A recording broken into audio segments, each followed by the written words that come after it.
Ladies and gentlemen, let's go. We ain't got no time to waste. Let's go. You are now listening to Jason Anderson, and you are in the zone. You're in the zone with Jason Anderson on Sports Radio 810 WHB. I think we beat the young guys up over the week to understand what type of level of play we need from them and the expectation playing playoff football in Arrowhead, Giha, wherever stadium.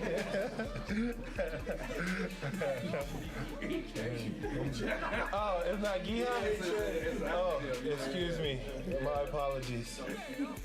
It's okay. Giha. You're in the zone on Sports Radio 810 WHB.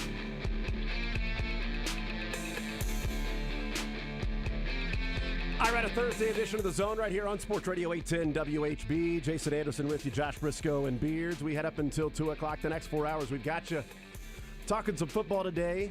A little baseball, a little college basketball we'll mix in throughout the show.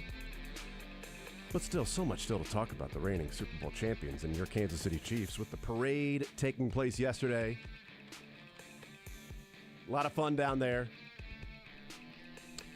Voice paying a little bit of a price for trying to talk as loud as I did yesterday with the ambient gnat sound in the background that was going on. Tried to rest the vocal cords a little bit last night, but it's still. I'll try to do it the next 4 hours. That's good. I think that's the time. Yep. Sometimes you gotta work through the pain. We got the Chiefs training staff in here. They've been working on your vocal cords for the last 45 minutes. Julie's been around. She's been helping out. So we appreciate everybody pitching in. It takes a village. I'm now officially jealous. I guess a lot of people are probably officially jealous across the city of Frank Bowl. That Frank Bowl got retweeted by Patrick Mahomes. So how about that? Patrick Mahomes retweeting, "What's up, scum?" No. Would be great if that was the tweet. But Frank Bowl tweeted, "It appears, at least to this point, that the city pulled off a third gathering like this since 2015 without any major incidents. Hats off to the organizers, the fans, KCPD, fellow law enforcement agencies, emergency services, porta potties. There's just something about KC." You're damn right. That is awesome. That is awesome that was the case. They showed a graphic yesterday, and I don't remember which station it was on. I was flipping around a lot trying to see the weather, what it was going to be today, if it was going to be a snow date or not for the kids.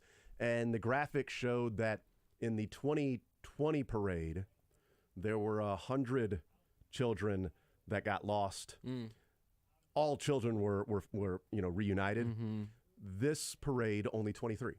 They were talking about the different things that they've improved upon, that were better from, and that was one of the graphics that popped up that I saw. There were like 5 or 6 other things that they were like from 2015 to 2020 to this year, how they've continued to improve and learn and get better and things like that.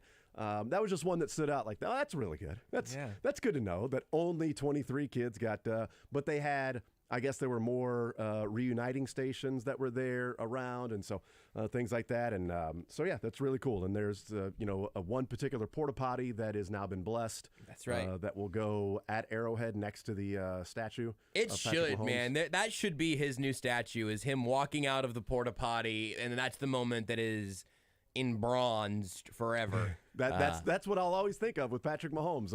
Not the Super Bowls or the left-handed pass or the hook shot pass or the stopping and then a little shovel pass while getting hit against the Bucs earlier this season. None of those things. No.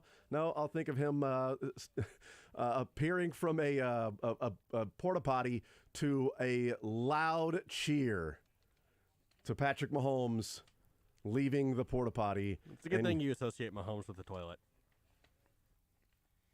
Well, I'm just talking about the MVP. I think that's the winning pun of the group. I just have been tickled by. I like people that noted, like, you think he washed his hands? Because he went right over there and started high-fiving everybody. No, you think those fans cared? He was in a porta potty, man. He walked out of a porta potty, and then there was a crowd of hundreds immediately holding their hands out, looking for the royal touch. I mean, there's no doubt in my mind here, and it has tickled me a great deal for so many people to see Kansas City do something so utterly on brand and perfectly expert. Where as if he was a toddler learning how to be potty trained, a full just cheering and applause as he exits. It's not a toilet, Beards. It's a throne. It is now. There's a great point about a child getting up from the potty and the cheers that happen in a family. That is, you don't even have kids, and that is so great. That one might have come in a few times also. This one's made its rounds, man. Josh has a good memory of that because that only happened about 4 years ago for him. Good for you. Thanks, guys. Good for you. It was last week. Finally figured it out. did it. Hey, you hit the other water in the toilet. Good job. Good job, son. When his parents moved to Florida, he had to learn. That's what I had to finally learn. It's just like a fire hose. Yeah, that's Get right. control of that thing, son. So watching people pose for selfies with the porta potty after the fact was my favorite tidbit of the day. I mean, I did like how your video, like a lot of organizations, like, hey, can we use this video? Is this your video? Can we use this? I have never had multiple texts in one night, I think, that says, "Hi, is this Joshua Brisco?" from numbers I've never heard from before. Really? I got DMs from like 100 million followers worth of Instagram accounts. I opened up my DMs and you started talking about it and was like, all right, we've got Sports Center, we've got House of Highlights, we've got Bleacher Report, we've got the ESPN News Desk. I have told a lot of people that they may in fact share this video while also tagging at JB Brisco. No E, and we're good. But yeah, this has been a real rallying kind of moment for Chiefs fans reestablishing themselves on a national stage, and I'm really happy about that. Happy to play my part. It would have been great if you had just responded to all of them with no. I thought about it. Aaron Ladd did that to Barstool for one of his recent viral videos that really tickled me. But so far, I think I've had a pretty long leash on being willing to go ahead. Because I'll tell you what, if I don't give you permission to, people are going to just start stealing it anyway. That's right. Yeah, so you might as well get the credit. Might as well get just tag me, man. Just tag me. Yeah, the love on that. Did Pacheco dance the entire route, or did he ever get back on the bus? I think I saw him in a bus at one point. Okay. But I imagine you also have seen him on the stage also. And then he recognized some people in the crowd, it looked like, and they had another little dance party. And then I saw that he was at Raising Cane's afterwards, took a couple selfies, and then eventually had to apologize to everybody and say, hey, I'm tired. I can't do this anymore, man. Which, if that is true, if there is in fact evidence of him declining selfies on account of him being too tired, it would be the first sign we have of Isaiah Pacheco ever suffering from fatigue. That's probably right. Yeah, he didn't. It's odd. Every single selfie, he jumped right back up. Yeah, just sprung up, got ready for the next one. Come on, who's up next? Let's go. Ready for more selfies. The most infectious energy I think I've ever seen. And then, like, Juan Thornhill tweeted this morning, LOL, hashtag Chiefs Kingdom. I'm okay after yesterday's parade. Might have had one too many drinks. I think there were a lot of drinks that were consumed. There definitely yesterday. was a large number of them. And it was Joe Tooney, by the way, wearing the zero sacks, put it on an effing t-shirt or whatever, holding two beers stacked on top of each other. Yeah. Like, he was double fisting. Can you do that? Well, when your hands are as big as Joe Tooney's, I think you can. Great point. I really there were think you several can. offensive linemen that were wearing that shirt. No, for sure. But for Joe Tooney to specifically be wearing it is shocking to me. And I just assumed he'd be walking around with a can of oil. Yeah. Yeah, typically 2 beers though. Typically robots don't go off script like that. That's what I was thinking. Somebody got into that program. Somebody had to have gotten into the code, yeah. Yeah, it coded it a little bit different and allowed him to put that shirt on. And to rock some beers and things like that. Or has AI gained sentience? Been a lot of stories about AI gaining sentience lately. I don't want to think about that. I would rather somebody just change Joe Tooney's code as opposed to him starting to think on his own.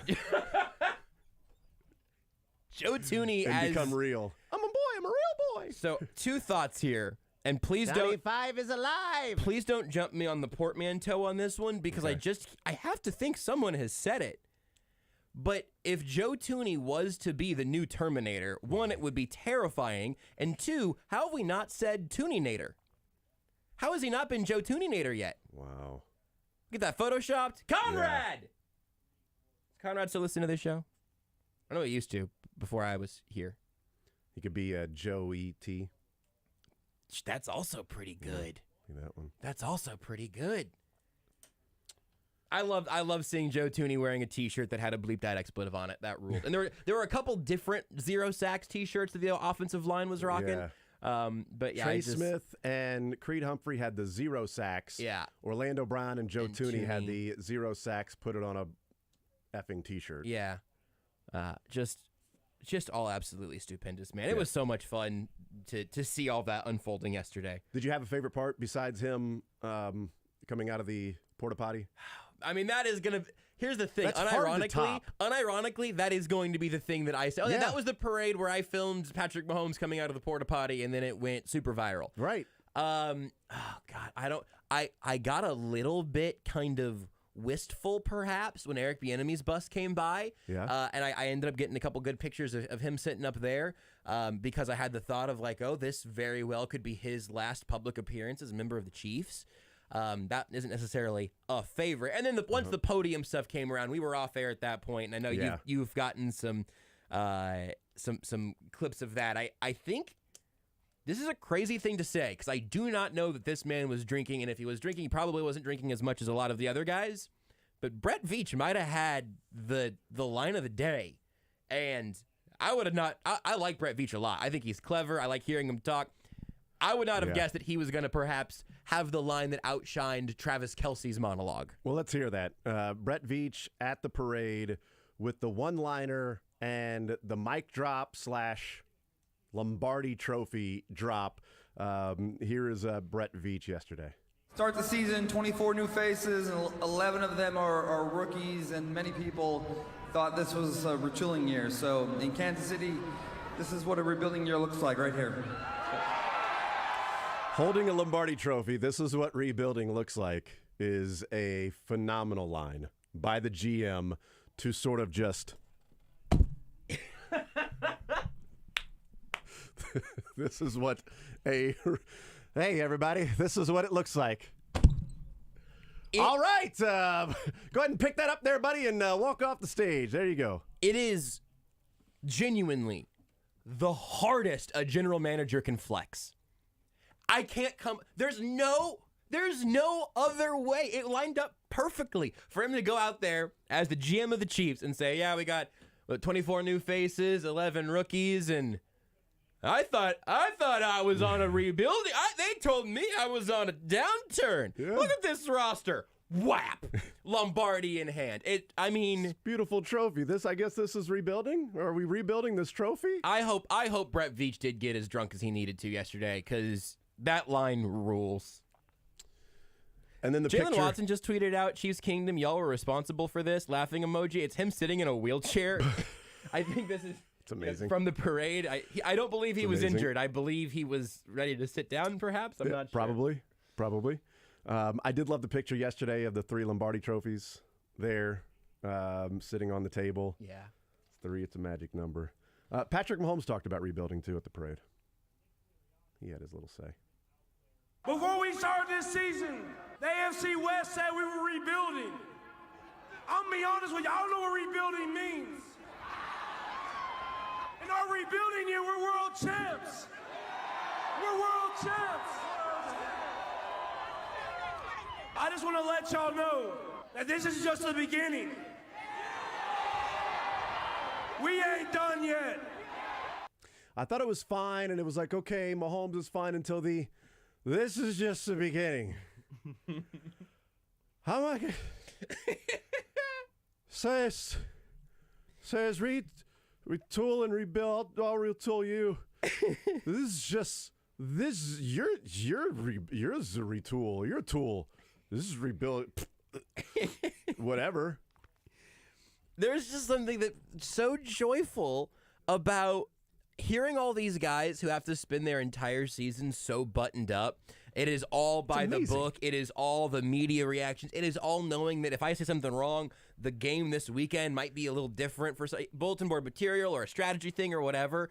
And now it's just, we'll be back here again tomorrow. It's like, well, no, that's not true. Well, next year. Maybe so. That would be great. Patrick could appreciate that. It just makes me really happy, genuinely. Everyone's just having fun. I just want to let y'all know that this is just the beginning. I just want to let y'all know that this is just the beginning. I love it. I love So it, man. I don't think fun. it went as hard as the first year. But No, we didn't. The one thing learn. we didn't get. You learn. Yeah, and look, you can't play the same song every year. Also, the man's a father of 2 now. But my kneecap was on the side of my leg is like my favorite. I think that's my line to remember from the first parade. Which, how funny is that still? But the first parade, thing that hadn't happened around here since I think cars were invented. The Chiefs' first Super Bowl parade was all by horse and buggy. I don't think that's technically true, No, that is not true. but it might as well have been. I did like some of the old videos that were going around yesterday of the parade in '69 and the parade in '85, and then 2020, and then the parade yesterday as well. So we got kneecap yesterday. Kneecap last time. Kneecap in 2020. And for some reason over the last week, how has this organization wrapped their arms around Master P? This is odd. Shoot, I don't know. Master P. Let me hear you say, na na na na. Let me hear you say, na na na na. Let me hear you say, na na na na. How did we get? Kelsey's just really good with a microphone in a crowd. We got Master P twice in a week. Incredible. Andy Reid last Wednesday was asked by Brandon Marshall about his favorite rapper, and he says, I don't know, Jay-Z, Master P, and Travis Kelce. He was rocking with the, can I get a hell yeah? It's awesome. And then it went to the, too many beers. It went to the, you're cutting a promo, to, I think he's a little over the line now. I think perfect. I think he's it's when you know that where your limit is. I think he's I think exactly 1 or 2 beers past Travis Kelce's limit is where I want him to be on parade days. Agreed. I do not want to see Agreed. Travis Kelce tastefully tipsy on a Yeah. parade day. Totally agree with that. Absolutely. No, it was fun. You want him looking at that Bud Light necklace he had, thinking like, "Can I get anything out of this?" Dude, I want Lift it up beers. in the air. That's a perfect call. I want Travis Kelce to be drunk enough that he tries to drink out of his Bud Light chain. Do you think he got paid an exorbitant amount of money to wear that, or do we think he paid for that? I don't know. It's such on the nose product placement, because but it also is kind of hard and fits his brand. because Bud Light apparently sponsored the thing. So all of those cases were a Bud Light. Creed Humphrey, I think, took the picture beforehand, right? With the tarp that he was uncovering, the tarp that was just a mountain of Okay, Bud I Light don't think I cases, saw this picture. except for Patrick Mahomes, who was not going to be drinking Bud Lights. Right, he's a Drinking Coors Coors Light. man. I saw a couple of Boulevards out there. I Yeah. think that's what Tooney was, Which is was perfectly double fine. stacking. But that's why you saw like people throwing Bud Lights and stuff. And you always saw like the boxes, the cases of Bud Light, as they took this tarp think off, and it like was the just like a NFL mountain, sponsored, a mountain of Bud Light that was there. Mountain of beer, man. yeah. What a day. So Kelce with his Bud Light, I don't know, maybe they had necklaces that they gave out. Also, I'm convinced that before the parade, maybe yesterday, maybe at the exit meetings, team meeting, every single player from Patrick Mahomes, brand new Oakley goggles. Yes, that They was all definitely had the same Yes. white Oakley goggles, except Mahomes. His were different. Yeah. His had the gold and stuff. Everybody else had the same white Oakley goggles. It was a Product placement, Patrick. It was a front man of the band kind of thing too, Like, all right, the band's all wearing black. Front man, go ahead, you're wearing all white. It was Mahomes, you get the new Oakleys, but yeah. I don't know if it was Mahomes or if it was someone at Oakley or if it was the Brain Trust combined, but I think a lot of those guys were wearing some fresh new Oakley goggles. Yep. With their quarterback very much in mind. And you know what? Great play. Good Sky for them. Moore should be wearing. He was wearing them Monday night at the media night at the Super Bowl, right? He had Nikes on. Oh, you're right. They were Nike ones. That's why I'm putting two together. Oh, That's yeah, why no I think shot. Tuesday is when everybody got the new Oakleys because Sky Moore was wearing Oakley goggles yesterday. He had Nikes on at the opening night. That's a great connection. Absolutely great. No chance anyone's wearing Nike stuff out there. Not in Mahomes' Adidas, Oakley, Coors Light family. He'll let the Bud Light and Coors Light go. Okay, he'll let that. You can have the Bud Light, but you're not rocking a Nike. You're not rocking Nike goggles. Paid for? No way. Here's some free Oakleys. That's great. All right, we'll take a timeout. We'll come back. Brett Veach was on the Pat McAfee show. There's some interesting clips from that. And the New Heights podcast that was released yesterday, that was really good. 2-hour-long New Heights podcast, and cut up some clips from that as well. And then there was a clip that we didn't get to yesterday that was from inside the NFL, and it was about the holding call where it got really contentious on set with guys yelling at each other about that holding call. That's how divisive the actual penalty that everybody admits was a penalty, yet it still is something we can't even agree on. We agree it's a penalty, but we find a way to disagree on that anyway. We'll take a timeout. More Zone next. Want to see more of The Zone? Watch the show live on the Sports Radio 810 WHB Facebook, Twitter, YouTube, and Twitch.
You're in the zone with Jason Anderson. I think it's just the Kansas City barbecue just leaking through my pores.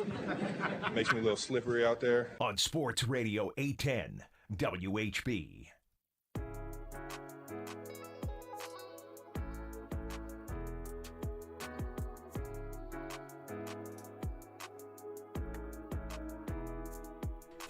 All right, we continue right here on Sports Radio 810 WHB. Jason Anderson with you, Josh Brisco and Beards, 913-912-4810. Text says, to put the 0 sacks in Philadelphia Eagles green was amazing. And I am today hours and minutes old when I realized that the 0 sacks was an Eagles green. And that is such a chef's kiss. And I'm mad that I didn't notice it before, because when we were out there, I never even mentioned it on the air, just the 0. But in my mind, I'm going, it's an odd color. I just read it as being just black on white. I didn't even catch the color. It's disappointing for me. I caught the color because it looked like Oregon to me. Every time I looked at Trey Smith or Creed Humphrey's shirt, big O in green, it looked like Oregon for me. Yeah. And I'm like, is that? Oh, it's 0. Oh, it's a 0 sacks. Okay. But I didn't make the connection because I'm dumb that that was an Oregon green. It was Eagles green because it was a darker green. And boy, that is absolutely brilliant. Love it. Brilliant. Tex says some of these new porta potties have a sink with running water. Oh, maybe they do. Is that true? I have no idea. Yeah, I don't know the last time I used a porta potty. This one was not a large porta potty, so I would have some questions. But that was also one reserved for people on the parade route. Like right before, a little earlier, Eric Stone Street did a bit where he like ran in there and then ran back out again. Right. Which might have been why I was on my toes, ready to record it when it happened when Mahomes came over, because I was like, well, hold on, this could be a source of comedy. But then Mahomes actually seemed like he had broken the seal somewhere along the route. Yeah. Because Stone Street went in there and then came right back out. And that was a fun little bit. Yeah. Snead ran well ahead of the parade to go, and then it ended up like running back. So like the bus was like 4 blocks away, and Snead was just on his own, sort of like making his way. Because I bet he came over like the hill and was like, there it is. Yes, he was scanning the field, Water! man. Land! Ahoy, matey! I see land! There it is. And he's running and sort of high-fiving everybody and acting like he's there for the parade, and then goes to the bathroom and then heads back to the bus. Tex says, Travis had that moment where he realized I can make hundreds of thousands of people do and say whatever I want. It's got to be an incredible feeling. Yeah, I'll get there one day. I'll get there one day. One day. Tex says, now Eagles apologists say the poor field conditions led to the Chiefs' 0 sacks. Grasping at straws. I do like the moving of the goalpost. Because now, in fairness, you could probably move the goalpost on that turf pretty easily. You certainly could. It was slick enough. The moving of the goalpost, because now, willing to acknowledge it was a hold, but why didn't they call the Orlando Brown illegal hands to the face on that play? That one's wild. That one I can't do with you now guys. we're just, I mean, sorry, like Mark Schlereth. I didn't see the hold because I was looking at the illegal hands to the face. It's hard to see the hold when you're looking at the guy grab his face mask in the background. Okay, so it should have been a no play. That's fine. They still get another 3rd and 8. I don't want to jump the show sheet on audio, but did you see or did you cut the clip of the Kelce's talking about the turf in particular? I did not cut that clip. I figured we would just paraphrase and That's bring perfect. it back. Because it was unhinged, but it's so funny and it's so on brand for them. It was like 5 minutes long. And so there was so much there. There's a lot going on. There was a lot going on. The crux of it was basically Jason Kelce saying, you know what? I kind of like it when the turf isn't perfect because I'm going to figure it out and you have to adjust. And then Travis said, we're the same. We're just the same. Yeah. Because they both kind of felt that way. And neither of them said they had issues with the slipping. There was a tweet here from a few days ago from Ollie Connolly on Twitter, where he charted the snaps. I mentioned this yesterday, but I don't think I had the numbers at the time. Where he said he had the Eagles' defense had a player slip on 38% of Patrick Mahomes' dropbacks. 5 times they had multiple slippages. The Chiefs' defense had a player slip on 14% of Jalen Hurts' dropbacks with no multiples. Now, that's just numbers. I don't really have a case to argue with any of that. I think there are a couple of things where, one, we've seen the equipment staff, at least Alan Wright tweeting 7 studs. And the fact that the Chiefs, from what I heard after the game, those guys were not switching their cleats, and the Eagles were. So It's just sort of sounds like a preparation thing to me.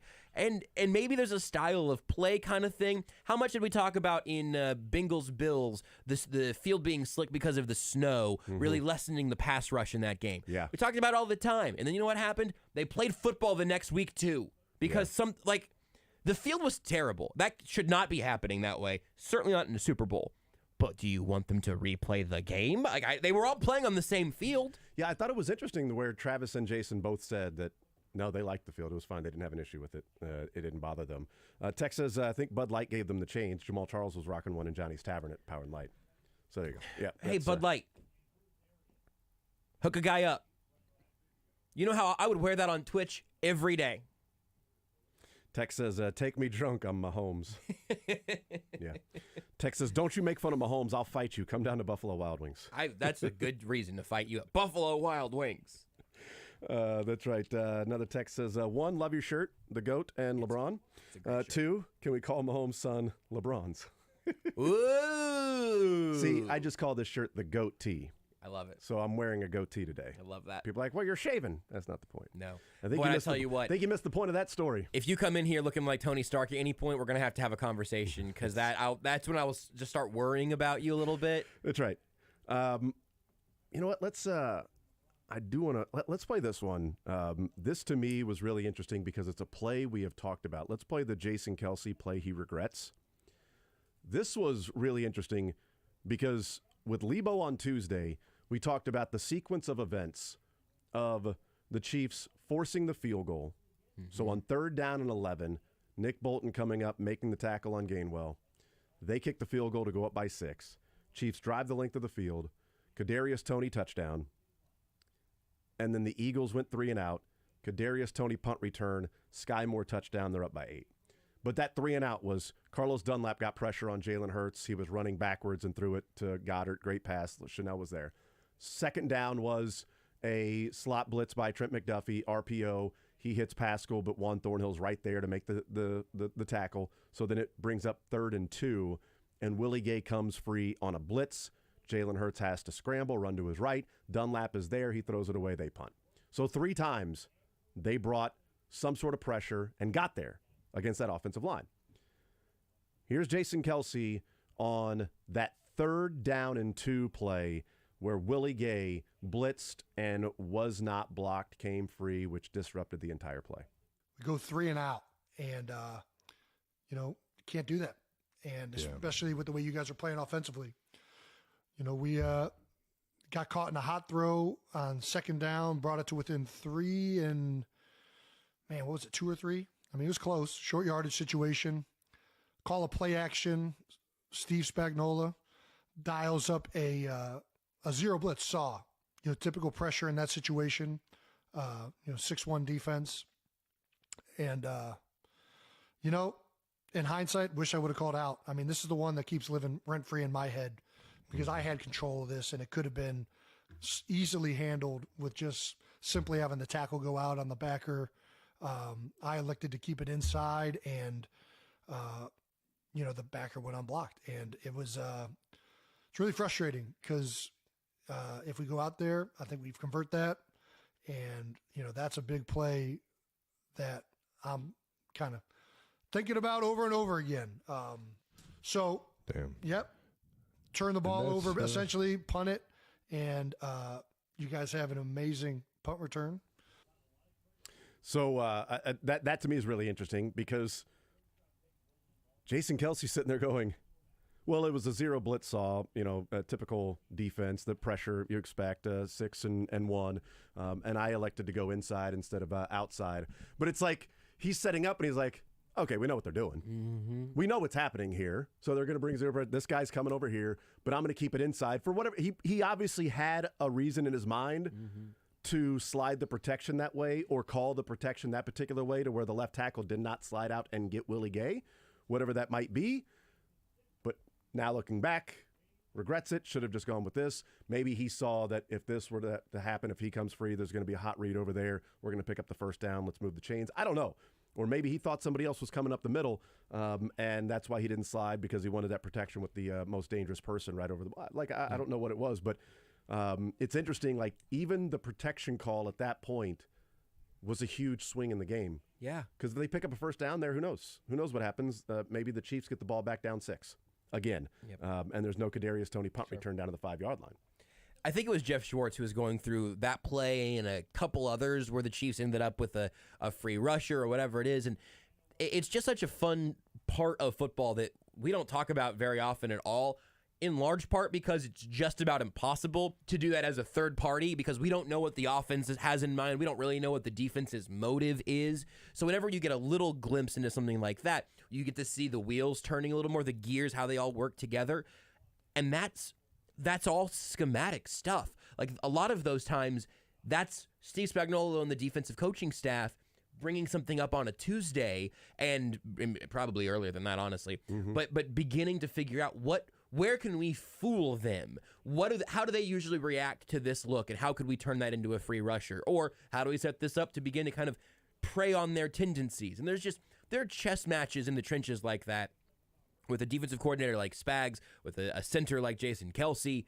You are just getting absolute high-level stuff to the point that when Jason Kelce makes one mistake like that, it sits with them while the Chiefs are still on their parade route. We will we'll talk with Matt Lane coming up at 11 o'clock, KC Sports Network, KC Laboratory Podcast. We'll get his thoughts on the Chiefs, Super Bowl, what he saw in that game, some of the breakdown. He's got a piece there at kcsn.substack.com about giving up 35 points. And the defense, maybe the unsung heroes, which is great take. One of the things we talked about. Like, can you give up 35 points and still play well? Yeah, that's my assessment as well. Like, that's my view. That was my feel on it. So we'll talk to him coming up at 11 o'clock. We think we're going to hear from Ned Yost at noon. Ned Yost elected to the Royals Hall of Fame. He'll have a teleconference coming up at noon. We may listen in for a little bit, hear Ned Yost's reaction to being a Royals Hall of Famer, from being fired when the home run left the ballpark against the A's to Hall of Fame and statue. We'll hear from Ned Yost for a little bit and then talk with Myron Medcalf in the noon hour, Sports and Leisure as well on this Thursday. More Zone next. Follow the show on Twitter at J810Anderson, at JB Briscoe, at Beards McFly, and at Sports Radio 810.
The Zone with Jason Anderson. So check your bags. Make sure you've declared your sausage. That's my lesson of the week. Weekdays from 10 to 2 on Sports Radio 810 WHB.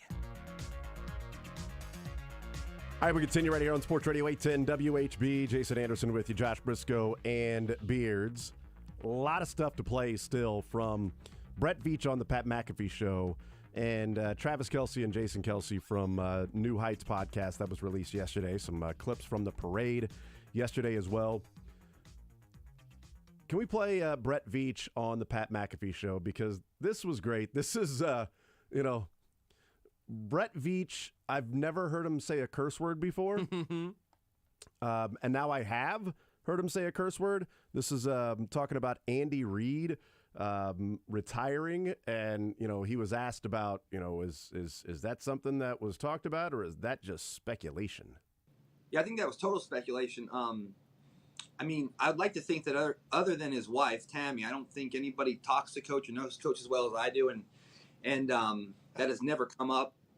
So I'd be shocked if he takes time away and comes up with a decision that is something other than coaching football. I think he's enjoyed the players and the coaches and the process his entire life, and he'd be the first one to tell you that he's extremely blessed. But he's got so much to still offer, I think, and the way this is set up now for him, I think, is really good. Where we've been together so long, and these seasons are so long and they're so draining. But for him now to kind of be able to have that time to decompress, and to go spend time with his family, recharge the batteries, start working on some new concepts and ideas, and let me and my staff go to work.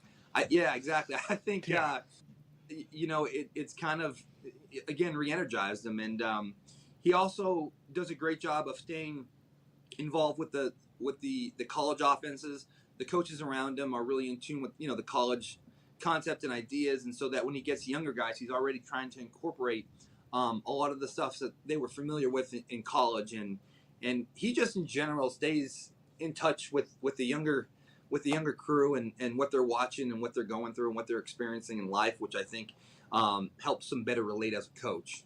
I show him clips of your show. I remember week 1 when you pulled out some of the trick plays, and you said Andy Reid comes up with all this down at the goal line, and I sent it to him, and he came back in my room, and we were laughing about it for about 5-10 minutes.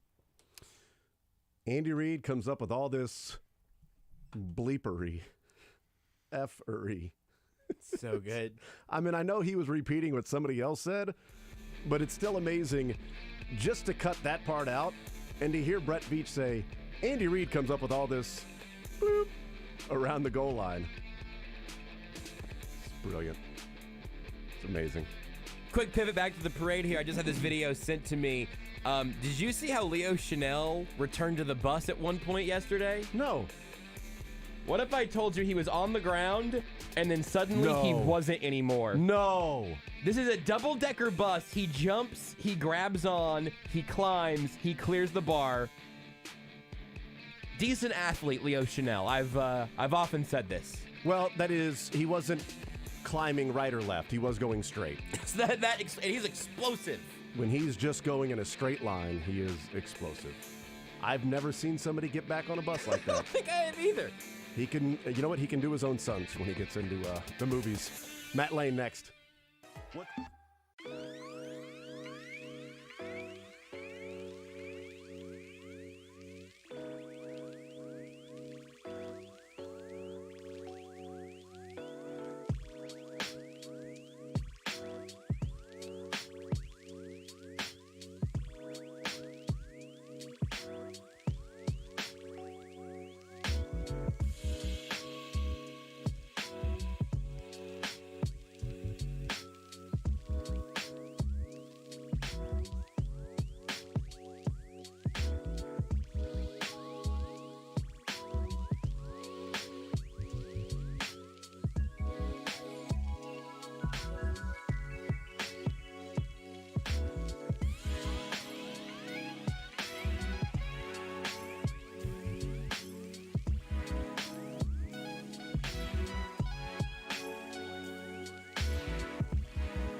This SportsCenter is brought to you by the University of St. Mary. For more information, go to stmary.edu/RSVP to sign up for the St. Mary Overland Park campus classes starting March 13th. Learn more at a virtual info session on February 23rd. Again, that's at stmary.edu/RSVP. It's all been fun and games over the last 24 hours as the Kansas City Chiefs Super Bowl parade went through downtown Kansas City yesterday. As we continue to scroll up and down our Twitter timelines, including over on the Sports Radio 810 social media accounts, you can see a whole lot more from the Chiefs festivities. Plus, in Royals news, former manager Ned Yost is being inducted into the Royals Hall of Fame. He'll have a Zoom press conference coming up at noon today, which you can hear right here on The Zone. But coming up next, Matt Lane of the KC Sports Network. I'm Joshua Brisco. This is SportsCenter.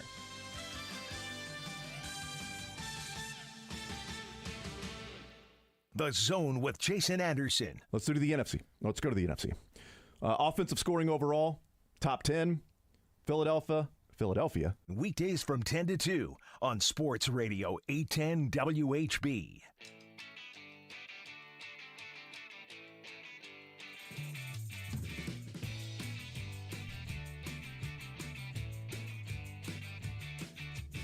All right, we continue right here on Sports Radio 810 WHB. Jason Anderson with you, Josh Brisco and Beards. We will hear from, as Josh said there, we'll hear from Ned Yost coming up at noon, being inducted into the Royals Hall of Fame later this summer. We'll hear from Ned Yost, get his thoughts on what it means for him in a Zoom press conference, and then we will talk with Myron Medcalf from ESPN College Hoops Insider, a little college basketball as well. A lot of football we've been discussing, the last month or so, or, 5 months. Joining us now from KC Sports Network, kcsn.substack.com, and the KC Laboratory Podcast, Matt Lane, our guest here in the Zone. Matt, what's up, man? How are you, sir? Oh, I'm still doing great. I don't know about y'all, but we got at least the rest of this week to still celebrate this World Championship here before we have to even think about something else. You know what? I am completely with you on that. Did you make it down to the parade yesterday? Oh, no, I couldn't get back into town for the parade. Right. But, one of these times, one of them coming up, I'll have to get back there for that. It's amazing, though. You go to the next one. I'll go to the next parade, because there's an expectation there will be a next parade for this Chiefs organization and this Chiefs team with Patrick Mahomes and Andy Reid and Brett Veach and moving forward. But your reaction from, the game, a classic game, Chiefs pull it out 38-35. We've had a lot of breakdowns and just overall general feelings about what it means for the organization. But what was your takeaway and reaction from, watching and rewatching that game? It's kind of a multi-step process, I guess. So to start, during the game or leading up to the game, it didn't have the same, level of nervousness or, energy that I had back in 2019 when they were going to play the 49ers. And, there was just – that seemed like such a bigger deal. This Super Bowl, for me, at least as a fan, seemed a lot more, business-like. They have just recently done it. We knew this team was very capable of winning it. So it was just a matter of going out there and executing. And even throughout the first half when things aren't looking great, even, to coming out of halftime, outside of maybe seeing Patrick Mahomes re-injure his ankle, it just kind of always felt calm. It always felt in control, just right where this team was going to be. At no point in time did it feel nerve-wracking. So then once they won, it was a great feeling. It was awesome, yes, to the World Championship game, but it was also kind of this was something that really, kind of knew was a possibility. And that's the crazy part is every single year from now on, this is very much a possibility. The team should only get better every year from this point for at least the next few, the way that Brett Veach has set it up. So every year, this Super Bowl championship is just a legitimate possibility, and it should never be as a surprise, kind of like it was in 2019. They were a really good team, and everybody knew it, but they still hadn't done it yet. Now they've done it. They've gotten there. It's just it's a nice feeling to finally flip that switch to knowing they belong there every year. Yeah, it's interesting. The going into the 49ers game in 2020, it's odd because I was unreasonably confident in that game, in a freaking Super Bowl, because it just felt like, that was the coronation, that the Chiefs and Patrick Mahomes, they weren't losing. They came back against Houston. They came back against, Tennessee. They'll find a way to get it done in this game, too. They'll win. And then 8 minutes to go, I'm like, oh, well, this sucks. The interception, maybe this isn't going to be their night. Well, that's disappointing.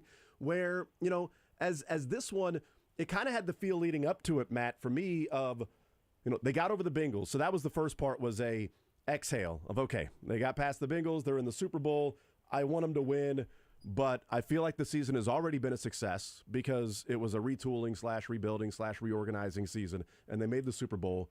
But then you start to talk about bigger picture sort of analysis of this Chiefs organization and this time, and the opportunities to win a Super Bowl are so fleeting. We know that, watching Chiefs for so long, that the nerves kicked in for me from a standpoint of I don't want to look back and feel like there were missed opportunities. And boy, how do you only get one Super Bowl in that run with that team? And how do you only get one?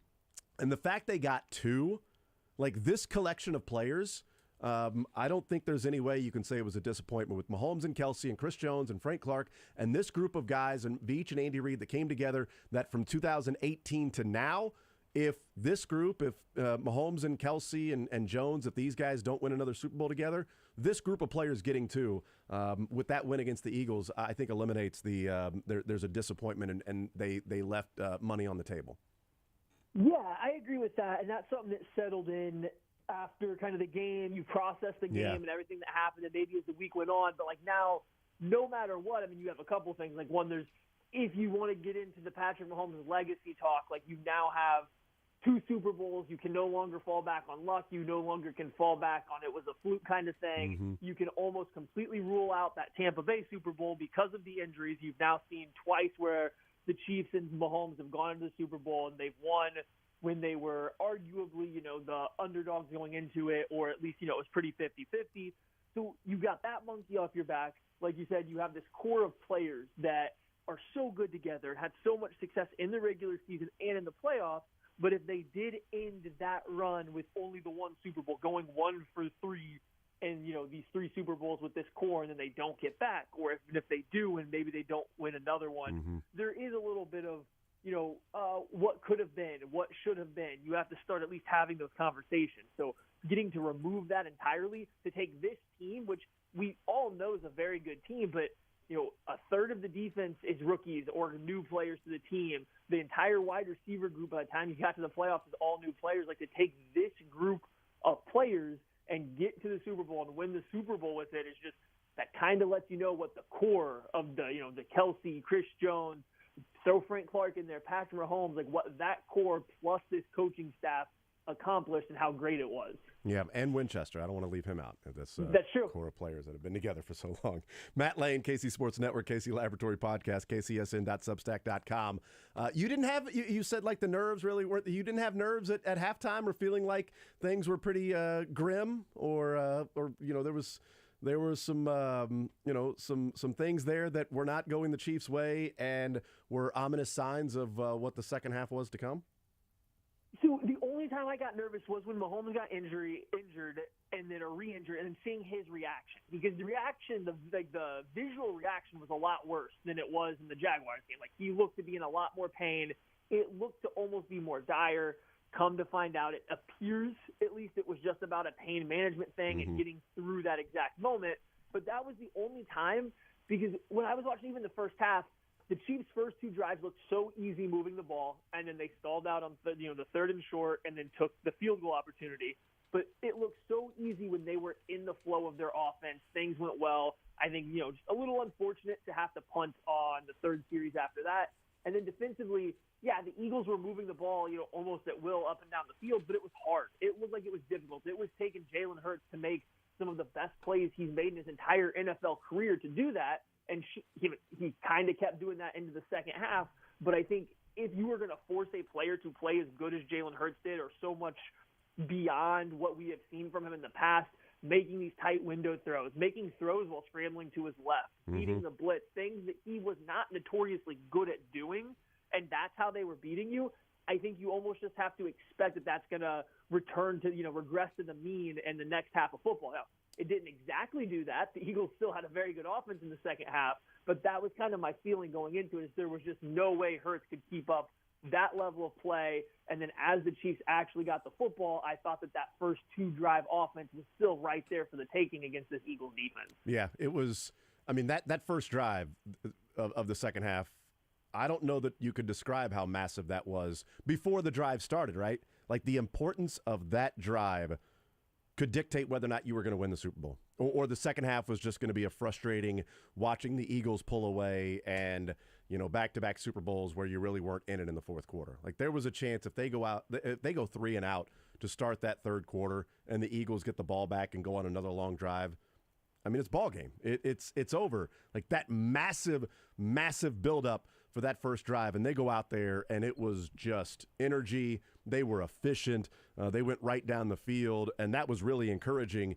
The scheme protection for Patrick Mahomes in this game, and I love the shirts out there yesterday, the 0 sacks, put it on a bleeping T-shirt, and Trey Smith and Creed Humphrey wearing the shirts that say 0 sacks that I just found out earlier today that were in Eagles green, which is amazing.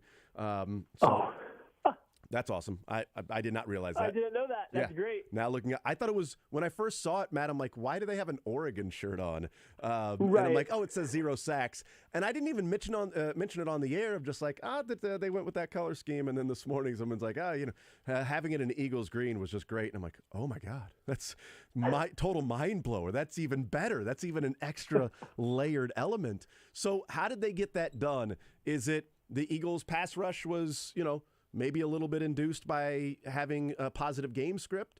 Was it the scheme? Was it the Chiefs' execution? Was it the field that now we're starting to hear as an excuse for all of that? What did you see as to how Patrick Mahomes ended the game with 0 sacks? I think we can start with the field because I think it's pretty quick. The field was in pretty poor position, field conditions for a lot of people. That's up to the players to figure out, though. Come to find out that the Eagles a lot of their players didn't go into their 7 studs or even get even deeper into the toolbox until way later in the game or at all. It's not a comfortable cleat that guys are used to using. So, yeah, the field was slippery, but if you're not putting the right equipment on to go out there and do that, that's still on you. So we got to start with that. And then next, rush differently then. I think that's the biggest annoyance with the complaints about the field is that's fine. I get what you're saying. You can't run the arc at full speed for very fast indie edge rushers, but that's adapt. You figure out how to counter inside, rush with more power. There's other ways to rush the passer, and I know that's not their game, and it's unfortunate that the Eagles have really good speed rushers and they couldn't utilize their speed to the best of their ability. But if you go back and look at the majority of these they slipped reps, it's still Andrew Wiley has his hand in the middle of Hassan Reddick's chest. It's Orlando Brown Jr. is extending his arms into the back of Josh Sweat, and they're already at 9 yards deep in the pocket. They weren't slipping after they already won a rep or were in position to win the rep. They were slipping while the Chiefs' offensive tackles were in the correct position. So I think it's a little bit of an excuse, and it's easier to fall back on, hey, we were slipping around rather than the Chiefs' offensive line took it personal all week and came out and they just played exceptionally well. And Patrick Mahomes is getting the ball out, 2.69 seconds, I believe it was, and 75% of his throws came out in under 2.5 seconds. Throw in all the jet motion, throw in having tight ends stay and chip, and they just gave the Eagles pass rushers a lot to deal with. And then on top of that, they had the entire offensive line was just executing at a near perfect level all game long. Yeah, it was brilliant, and I did not think for a second the Chiefs would in that game, or the Eagles would in that game with 78 sacks combined in the regular season and postseason, which is what they went into that game with. I didn't think there was a chance that would happen, and obviously it did happen. And so kudos to the offensive line, the scheme, execution, Patrick Mahomes, the blocking and the protection calls and all of that stuff had to be on point in that game, and it certainly was. Isaiah Pacheco has been a conversation, Matt, that we've had, and then I want to look to the defense because I loved the piece that you wrote at KC Sports Network, kcsn.substack.com. Matt Lane is our guest. Isaiah Pacheco has been a conversation this whole year of him slowly progressing. Right at the beginning of the year, he was a little too fast. He wasn't patient enough. We loved how he ran, but is he going to be a guy that can be an every down back if he can't, figure out sort of that pacing to go along with it? McKinnon's still the most talented. Clyde Edwards-Helaire was scoring touchdowns at an incredible clip early in the season, and we saw throughout the year, Matt, what kind of felt like it was building to, but we didn't know if the Chiefs would ever get there themselves of saying, Pacheco's our guy. Not Edwards-Helaire, like Pacheco is the guy. And then to have Edwards-Helaire as a healthy scratch and inactive on Super Bowl Sunday and just say he's not going to help us today because we've got our guys is a real interesting turn from this season. What do you think Pacheco did for this offense that would have been lacking if they would have gone a different route in the 7th round instead of Isaiah Pacheco? So I think that Pacheco is just the perfect type of running back for this Chiefs offense. It's a little bit more like there's still some, I don't want to say flaws, but areas of his game that need to be improved. His run tempo is one speed, and it's 100 miles an hour. He doesn't always see the correct gap. He just kind of, when he sees a crease, he's taking that one, even if there's a chance to set up a block and maybe create an even better gap in the future. Like, there's room to improve. But with all that being said, the fact that he does run 100 miles an hour all the time, and he's constantly getting north and south and just running into piles and players, he's creating positive yards. When he gets the ball, very rarely is he losing a yard, losing 2 yards. He's turning those gains into 2, 3, 4-yard gains. And when you amplify that over the game or over a season, it becomes you instead of facing 2nd and 9 4 times in a game, you're now facing 2nd and 7 every single time. You might face 2nd and 5 because he's finally broken actual tackles. Just the way he runs sets up so perfectly with what the Chiefs want to do with the rest of their passing attack, with all the misdirection, spreading defenses horizontally, trying to find the creases to hit. He does that. And I think you think back to when the Chiefs' run game last was quote-unquote really good, it was Damian Williams, but it was just the home run threat. It was the fact that when that crease was there, he could find that little crease, explode through it with his speed, and rip off a 40, 50-yard run whenever, but all the runs in between were 1 yard, negative yards, nothing. Pacheco has like a perfect balance of he's not bringing the negative runs, but he's still able to find that same gap with his speed, with his explosion, so he offers the big playability, but then sets up the 2nd and 3rd down offense a lot better than really any running back the Chiefs have had since, going back to Jamal Charles at this point in time. And it's the perfect mix for what the Chiefs want to do outside of the run game. No, it's a really good point with Damian Williams that you could pick up 15, 20 yards and then 1. And it does feel like there's a consistency and there's a continual pounding and knowing that when I'm tackling this guy, it's not going to be fun. Let's talk some defense. I love that you highlighted the 3 and out for the Eagles. I'd said on Monday and then again on Tuesday, I don't know, many times, that a 5-play stretch was such a huge sequence of events, and whether it's momentum or win probability swing, Kadarius Toney's touchdown, the 3 and out by the Eagles, and then the punt return by Kadarius Toney. Those 5 plays in a row went from down 6 to up 8, like that quickly. And you highlighted that 3 and out, so I'll let you go through it. And I love the when you said, can you give up 35 points and still have a good day? And I think the answer is yes, but I'll let you go into it. So did the defense, have a good day in which they gave up 35 points to the Eagles? Yeah, overall, I thought the defense, at least there's 2 different parts of defense, I guess we'll call it, like the scheme or the plays they were calling and then the execution. And honestly, actually, both were probably pretty good. I thought the Chiefs' scheme, the way Steve Spagnuolo called the game was great. There was nothing free for the Eagles. Everything the Eagles did, it was hard work. Besides the blown coverage to Devontae Smith on that last long completion, everything was hard that they had to do. Everything required Jalen Hurts to play out of his mind, A.J. Brown to play out of his mind, the Eagles' offensive line to block absolutely everybody. Everything they did was difficult, and the Chiefs are, Trent McDuffie locating a football away, Frank Clark not getting too far sucked up on Jalen Hurts rolling out behind him. Like, they are just a few inches away on a couple different plays from that 35 points looking to be in the mid-20s or low 20s if this game is run back again, or Dallas Goedert and Jalen Hurts not making 3 or 4 great pass-catch combinations right into tight coverage. Like, the margin of 35 points and 21 points or 24 points in this game is so thin. So I think the Chiefs called a good game. The players were executing pretty well, and I don't think that there's a better example of that than that final 3 and out that we were talking about, in which Leo Chenal and Carlos Dunlap on first down sift out a play action pass, and Dunlap goes and pressures Hurts, and Leo Chenal's all over Goddard. Yeah, the ball's completed, but there's no yards after the catch because of the tackle, because he's draped all over him. So that immediately forces a second and medium.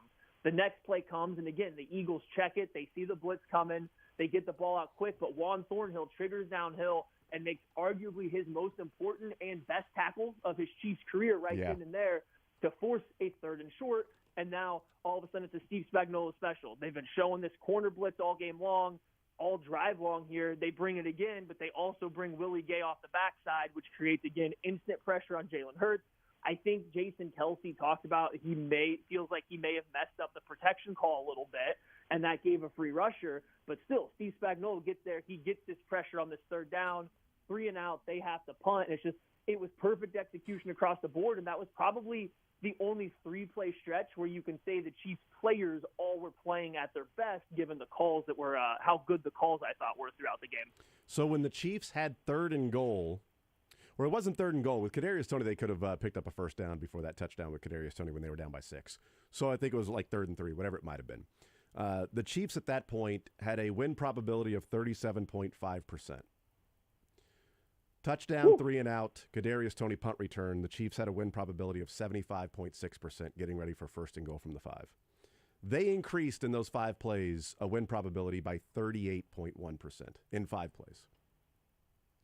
It's crazy. Yeah, that's absolutely insane. And the punt return's great, and the first Kadarius Toney touchdown, these are all great plays. But at this point of the game, we're thinking the Chiefs offense is doing just fine. So whether Kadarius Toney has that great punt return or not, I think we all believe the Chiefs offense is going to drive down the field either way. Yeah. Yes, it was great the way it happened, but we just had that confidence that they're going to drive down the field. And it was nice to get the first Toney touchdown. But the question mark was going to be, what did the defense do? What was the defense going to do against this Eagles offense that had been performing well? They had just come off of holding them to back-to-back field goals. So there was maybe a little bit of momentum there building. And then, boom, 3 and out because of, again, I thought Spagnuolo was putting guys in the right position all game, and they were just coming up just a little, I don't even want to say short, just not quite as good as the Eagles offense was until that drive. And, that essentially changes the entire game there. Now you're no longer playing to see who has the ball last. Yeah, so, the defense gives up 35 points, but they force 2 punts, they get a defensive score, and they force 2 field goals in possessions by the Eagles. You tell me they're going to do that, I feel pretty damn good about the Chiefs winning, because I feel like the Chiefs offense would be able to score. But then it's like, well, yeah, but they gave up 35 points. I know, but this isn't a team that's the 2000 Baltimore Ravens. This is a team that has to do enough defensively to allow the offense, which was incredibly efficient, to do their job. Exactly, and that's when you break it down like that, it looks all right, and it looks pretty good for the Chiefs defense. They gave up some long drives, ended up in touchdowns, and then there was then they gave up long drives, ended up in touchdowns, long drives ended up in field goals, but they were still forced 2 punts. They held the Eagles out of the end zone twice, and it's just, to me, going back and just watching how the Eagles came across some of these plays and how they were moving the ball down the field, it didn't seem like something that would be stable or something they could do for an entire game. Now, they almost did. Don't get me wrong. They very much almost did it, but just the margin of error. We talked all year about how slim the margin of error the Chiefs played with sometimes was. The Eagles, what they were doing offensively, that was – they had to be so tight. They had to be so perfect on everything they did. Look how many 3rd downs and 4th downs they had to convert during these scoring drives. They were playing, with fire the entire game, and they did good with it. They did a great job with it. I think that goes to show how good the Chiefs defense actually was playing. It's just a lot of stuff was coming up for Jalen Hurts that night. Visiting with Matt Lane, KC Sports Network, KC Laboratory Podcast, kcsn.substack.com, and Kadarius Toney was such a great acquisition for this Chiefs team. As we do start to look a little bit to the offseason, what are the questions that you have for this team to sort of maintain? Is it, Orlando Brown and Chris Jones, 1 and 2, as to what they'll do with those 2 guys, and then figure everything else out after that? What are the big questions, or 1 or 2 questions you have that Brett Veach and his staff are going to need to resolve? I guess it has to be Chris Jones, but I don't even know if that should be a question anymore. I think there was a time and a place to where you could question if paying Chris Jones Aaron Donald money at his age, locking into that guaranteed money, if it's worth it or if it's worth trying to get the draft pick. I think we kind of saw this year, and whether that's him maturing, whether that's Joe Colin coming in, I think you just kind of have to plan on the Chiefs bringing back Chris Jones, extending him, getting him on that new deal so he's here, because this team would look really different without him. Like, I don't even know if I want to put that into question. It's really, what are they going to do at offensive tackle? I think Andrew Wiley's played himself into a nice payday as well, so I don't know if they will want to pay both Orlando Brown Jr. and Andrew Wiley in one offseason on offensive tackle. So you got to figure out your offensive tackle situation. Then wide receiver. Juju Smith-Schuster had a slow end of the regular season, but then came up big in the second half of the Super Bowl. He's now a free agent.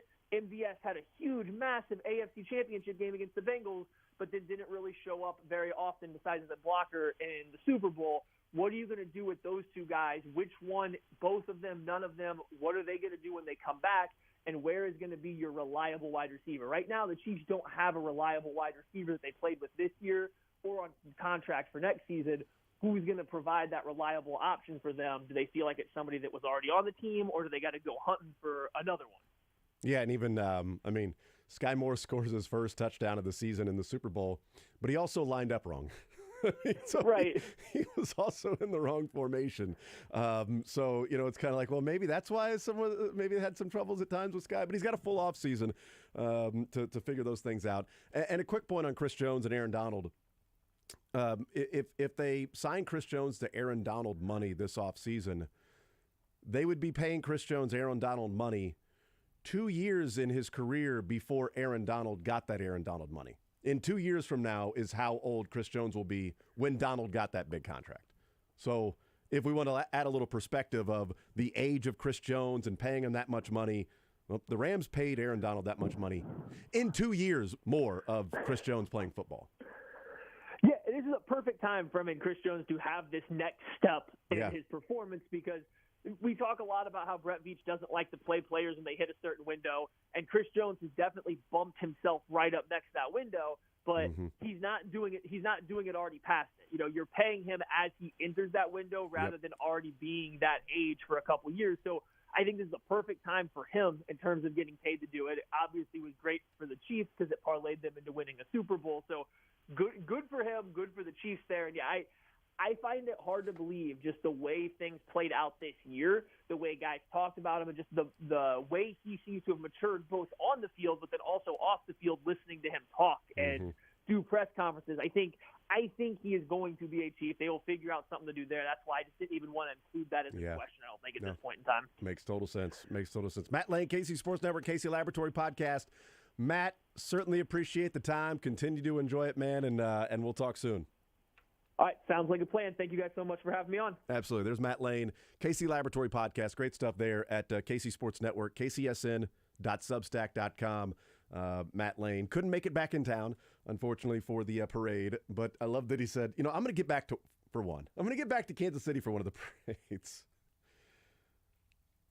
just the feel right now, right? I mean, it's just the feel that you have of there's going to be another one. We'll take a timeout. We'll come back. We'll continue rolling. We will hear from Ned Yost coming up at noon. Ned Yost, if you have not heard, has been elected into the Royals Hall of Fame. He will be enshrined later on this summer, and that announcement coming down the line about 9 o'clock today. He will have a press conference coming up at noon to talk about him being the newest Kansas City Royal Hall of Famer.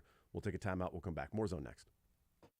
Take the show with you by listening live on 810WHB.com, in the 810 mobile app, or by subscribing to The Zone wherever you get your podcasts.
The Zone with Jason Anderson. Hey, Clyde, how's it going? Oh, you cut out a little on us there, Michelle. Can you try again? Can you guys hear me? Weekdays from 10 to 2 on Sports Radio 810 WHB.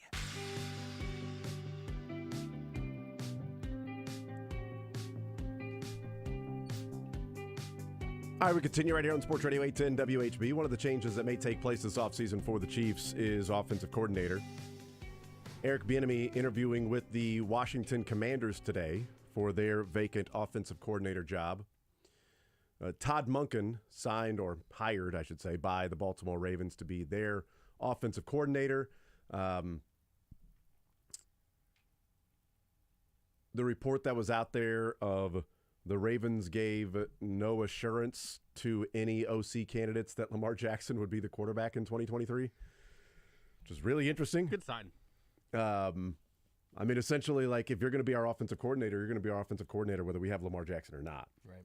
We're trying to hire the best man for the job, not the best man that thinks he can work with Lamar Jackson and that's it. Can you coordinate an offense, or can you coordinate an offense just with Lamar? Well, that also changes how appealing your job is. Absolutely. Because taking over as the OC of Baltimore as Lamar Jackson with your quarterback, there's a lot of things you can do there. We can get pretty creative. Tyler Huntley as your quarterback, less creative. Pro Bowl quarterback Tyler Huntley. Sorry, you're taking over a team that's got a Pro Bowl quarterback. Either way. You got an MVP or a Pro Bowler, one of the two. Yes, as opposed to if Eric Bieniemy gets hired in Washington, I'm not a believer in Sam Howell, but I'm a believer in the weapons that are there. Obviously, Terry McLaurin is, well respected around the league and is a fine wide receiver, a good wide receiver. People know that I love Jahan Dotson in the draft. I was a big Jahan Dotson believer in the draft, and I didn't know he was going to go top 20 because I was talking about him maybe at the end of the first round, or could they get him in the second round at number 50? They were roughly 34 picks away from being able to get him at 50. Curtis Samuel is there. Like, they've got some weapons to work with, does Washington, and then it's figuring out the quarterback position, which obviously is a big deal. But Eric Bieniemy isn't going there to win a Super Bowl. If he were to be hired as the head coach, he would be going to that team to want to win a Super Bowl. He's going there to show that he can, quote, run the show himself, get an offense that was to and then somebody say, okay, well, he's no longer under the shadow of Andy Reid. And unlike Doug Peterson and Matt Nagy, he was coordinating an offense with Patrick Mahomes. They were coordinating an offense with Andy Reid, with Alex Smith. He's had an MVP, two-time MVP quarterback, a couple of Super Bowl MVPs that he's been part of the process with. Well, now he's doing it with this offense and these players and this quarterback in Washington and this defensive-minded head coach, or just non-offensive genius head coach that Andy Reid is credited as being. That to me is the appeal of the Commanders' job for Eric Bieniemy, and why it would be less appealing if it's like Commanders or Ravens. Well, I don't have the weapons in Baltimore, I don't feel like, that I might have in Washington, and I've got a specific offense that's already set to run a certain way that I can't really go and change some things or move some things around and kind of implement what I want to do. It's going to be a longer build to try to get to an offense that I may want to run in Baltimore with what they've done in drafting and signing and developing players to fit a particular scheme, where Washington is just simply, they've got players, they've got weapons, they've got a couple of running backs that are pretty good, they got guys that can work out of the backfield, as running backs, and there are different things that you might be able to do with that offense. This is an imperfect comparison I'm going to make, and then there's a precursor even before the imperfect comparison. So this is the Eric Bieniemy conversation. I just don't – we've said it many times, but I don't think you can say it too many times. Doug Peterson and Matt Nagy did not have to do this, period. Yeah. You can align it however you'd like in terms of what caused that fact, but Eric Bieniemy has been an offensive coordinator under Andy Reid for longer than either of those guys were, and neither of them had to go somewhere else to prove that they were fit for the job or that they could be the primary play caller and all of the primary architect of an offense. Those two guys did not have to do this, and Eric Bieniemy is probably going to do this. That's the precursor. The reason that this thing I'm about to mention now is not a perfect comparison is because of the amount of years done in these jobs. But Matt LaFleur kind of did this. Matt LaFleur in Los Angeles with the Rams, he was the offensive coordinator there in 2017. But that's Sean McVay's offense, right? Kind of, I mean, again, there have been guys who have gotten promoted from touching the hem of Sean McVay's jacket. But what LaFleur did, and I have very little memory of this because he wasn't a head coach at the time and whatever, but back in 2018, he left the Rams offensive coordinator job to go be the offensive coordinator of the Tennessee Titans. Yeah, it's great call. He did that for exactly 1 year, and then he got the Green Bay Packers head coaching job. Now, once again, he was the Rams OC for 1 year. Before that, he was the quarterbacks coach in Atlanta. Before that, he was the quarterbacks coach at Notre Dame. Before that, he was a quarterbacks coach in Washington. He was only the OC in LA for 1 year, and then he went to go be the OC in Tennessee for 1 year, and then he got the head coaching job. This is not the exact path of Eric Bieniemy, but there is some precedent to there being a reward for that, going and coordinating for Mike Vrabel's team, where obviously he's the defensive guy. You have a chance to take the offense. Bill O'Brien did that too. Say again? Bill O'Brien did that too. How are the Sweet Tarts? Pretty good. Oh, good. Here's the other thing about this too.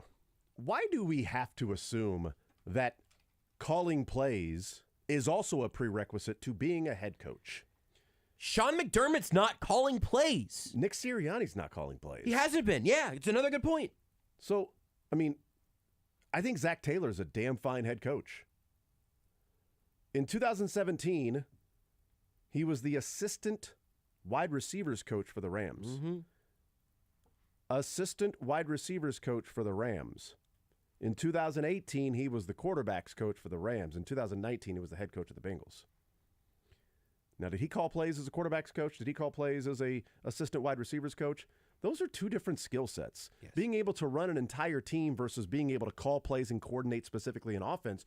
Just because you are a good sales manager doesn't mean you'll be a great CEO. Those are different skill sets. So if Eric Bieniemy hasn't called plays, who gives a bleep? Right.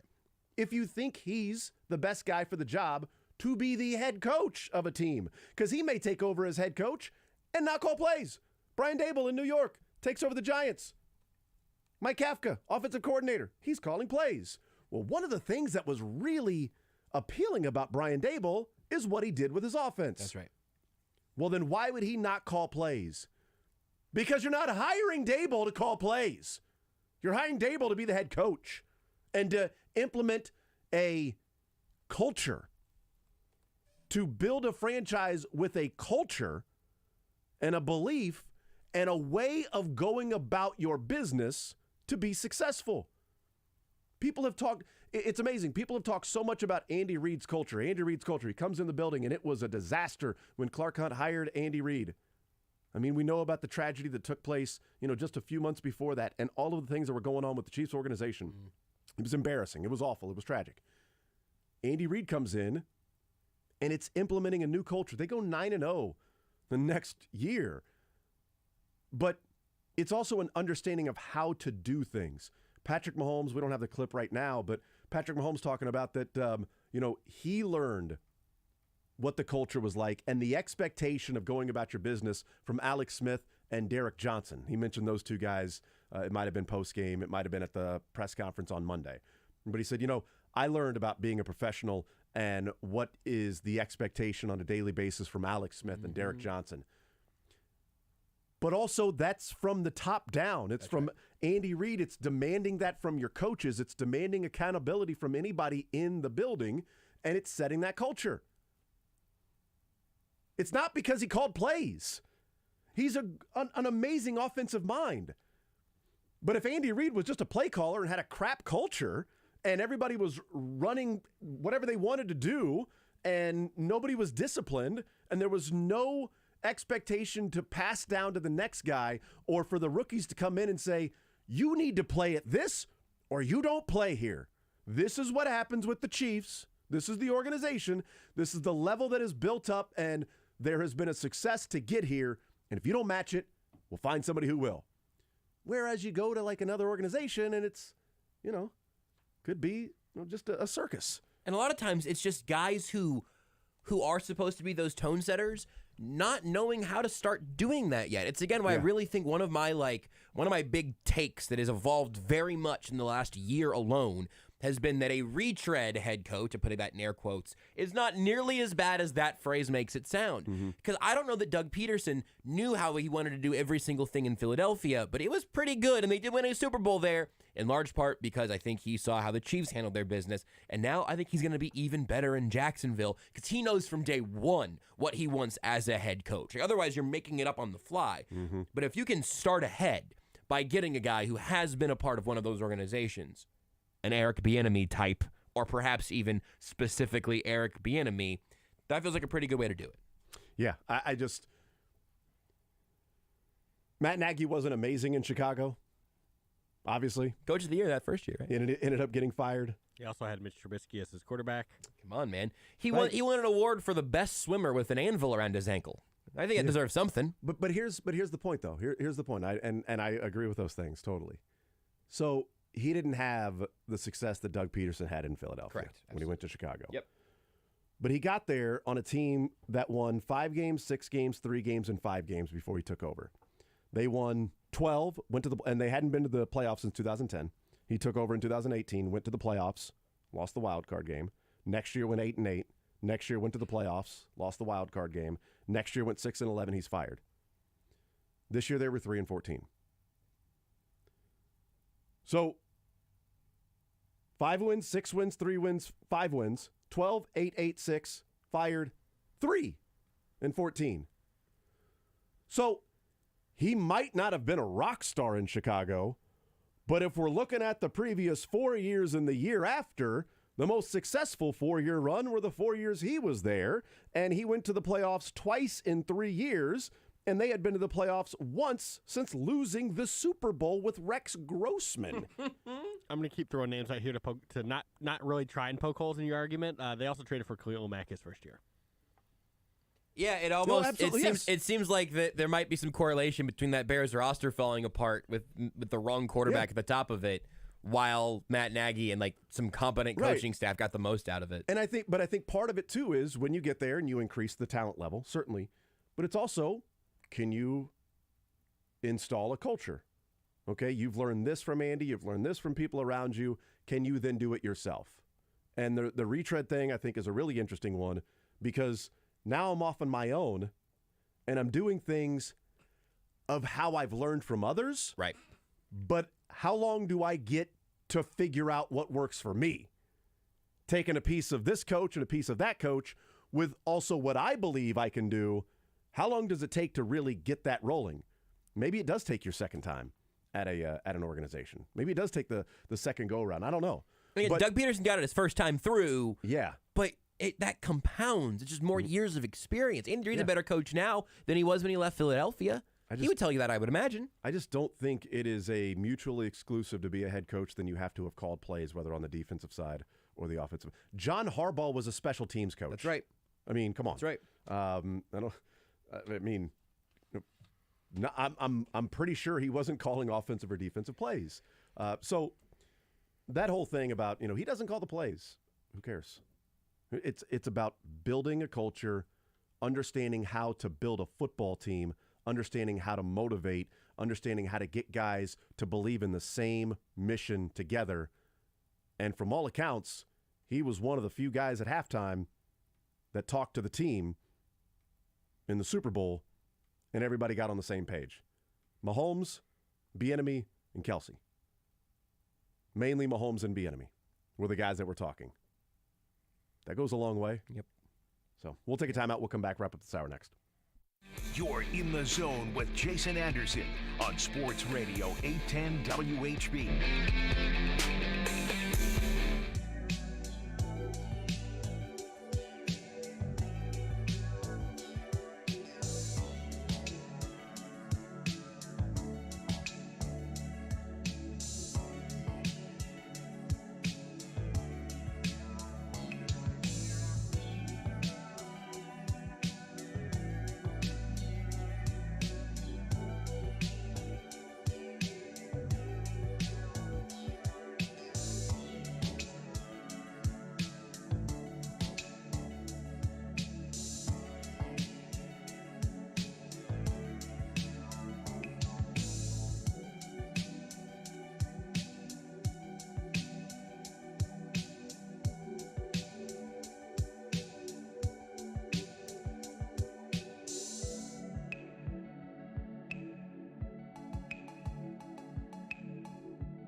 The Zone with Jason Anderson. Appreciate the phone call, man. 267.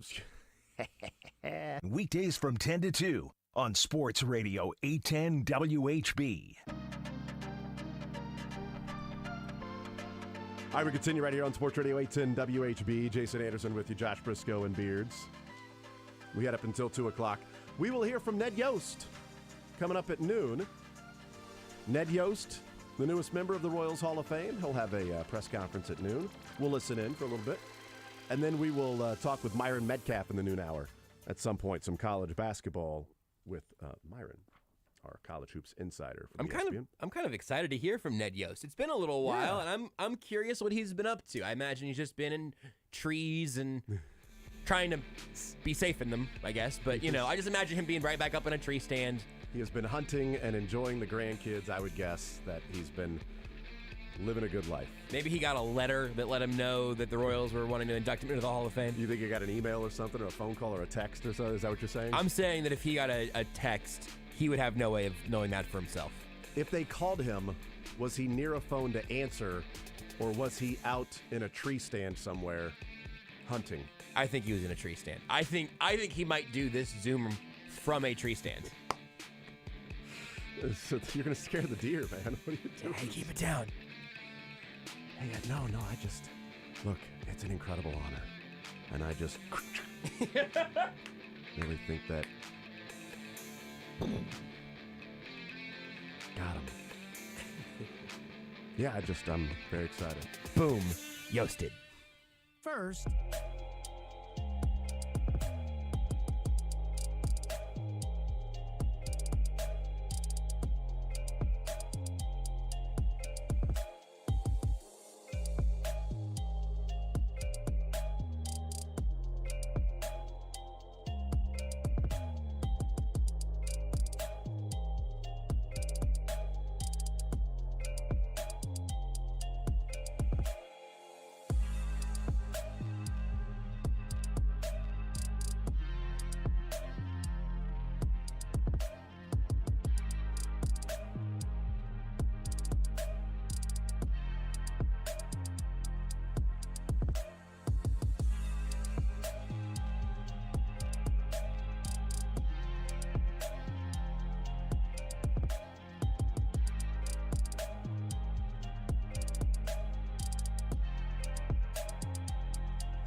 You just turn the mic on. Not a big deal. We didn't need music. Come back dry. Let's send it out to Ned Yost. I'm getting the Heisman from Beards. He's like, whoa. Okay. Stiff arm. Hold on. Hold on there, Heisman. Got the palm pointed right at me. I can't tell if they've like officially started yet or not. Or if they're just chit-chatting? Yeah. Let's listen in real quick. To see what they're talking about. I hope Ned drops an F-bomb. Ned's talking about fishing. Let's listen. That's what we're Not listening a for. joke. Let's listen. Yeah, in that's right what we're now. here for. I want to listen. You know, well, he had to dumb up to go to do that job because he was so smart. And his other one, he had all the answers. So now he had to dumb up a little bit, but now he's got it. He's got it under control. Yeah. Okay. Well, with that, I think we can start, guys. Here we go. Nailed it. Thanks for quite the introduction. Thanks for coming on. Congratulations to Ned, the 27th inductee of the Hall of Fame, Royals Hall of Fame. That will happen September 2nd before our game against the Red Sox. The winningest manager in Royals history, 2014 AL pennant, and of course, 2015 World Series. So, Ned, congratulations. And Vahe has been logged on to this for an hour, so he has earned the first question. Go ahead, Vahe. Yeah, go ahead. Well, I've got a couple, but I'll just ask one now and circle back. It's sort of the obvious thing, Ned. How does this strike you, and what does it tell you about your time with the Royals and what you treasure about that? Well, it means a lot. When this process kind of first started, I always thought, because it's such a great honor if I was truly deserving of this, because we had so many people involved in our success. And it started with player development, started with scouting, Lonnie Goldberg and his group, and then all the player development people, our front office and the baseball ops. It was a great scenario, not even including our major league coaches and all the great work that they did. It was a very combined effort. And it was kind of a little strange because of the combined effort. In my mind, I was the one that reaped the benefits of it from everybody's hard work. So, I'm like, man, I don't know if I really and truly deserved all of this, especially this great honor. But, I think the thing that kind of really helped me get through it was, I thought, the answer would be is if I get inducted in the first go around. If I didn't, then that would give me my answer. That probably was a more cumulative effect from a bunch of great people working together. But you sit back and you look at everything we accomplished, and to be a part of it was tremendous. And even though it was a small part of it, I'm the one that reaps the benefit of it. So I'm very honored to for this to happen. It's a great honor, and it's one that I truly appreciate. And just the small follow-up for now, Ned. Obviously, I'm sure you still care about the club and follow it to some degree. Have you tracked it enough that you have some sense of what's been bubbling the last year or two? And do you see it as any parallel to what happened before you guys kind of flipped the switch? No, absolutely. Absolutely. I think that they are in a great position to start moving forward.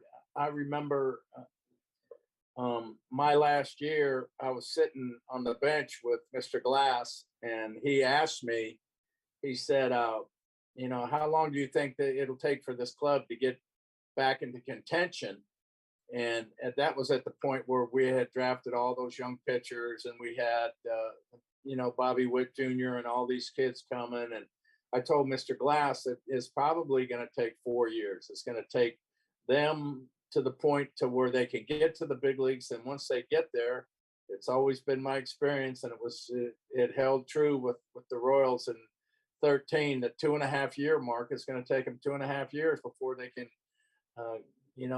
gel together to become a championship caliber or a championship contending team. Mr. Glass looked at me and he said, that's too long. And I didn't know what he meant at that time. I'm like, that was classic Mr. Glass. He wanted it tomorrow. And I just kept thinking, well, that's what it's going to be. Well, last year was the 4-year mark. So I think they're a little behind, but I think they're going to catch up tremendously this year. I think they're going to make big strides forward. I like the moves that they make. I like, the confidence that these young kids are developing. I like the experience that they gained last year. And I think this is going to be a big year moving forward in terms of experience and winning some ball games. And, I think it's just the start of some good things to come. All right. Andy Rogers. Hey, Ned. We never crossed paths, but I'm the new Flanny. I've been here for a couple of years now. So, but congratulations. I just wondered how you found out about dishonor and what your kind of first reaction was. Well, Sam and Kurt called, and I was excited. I was out working on the farm, and I was in my skid steer, and the phone rang, and it was Sam, and I was thinking to myself, well, what the heck does he want? So I answered it, and they broke the news to me, and it was really exciting. I hadn't been paying that much attention to it.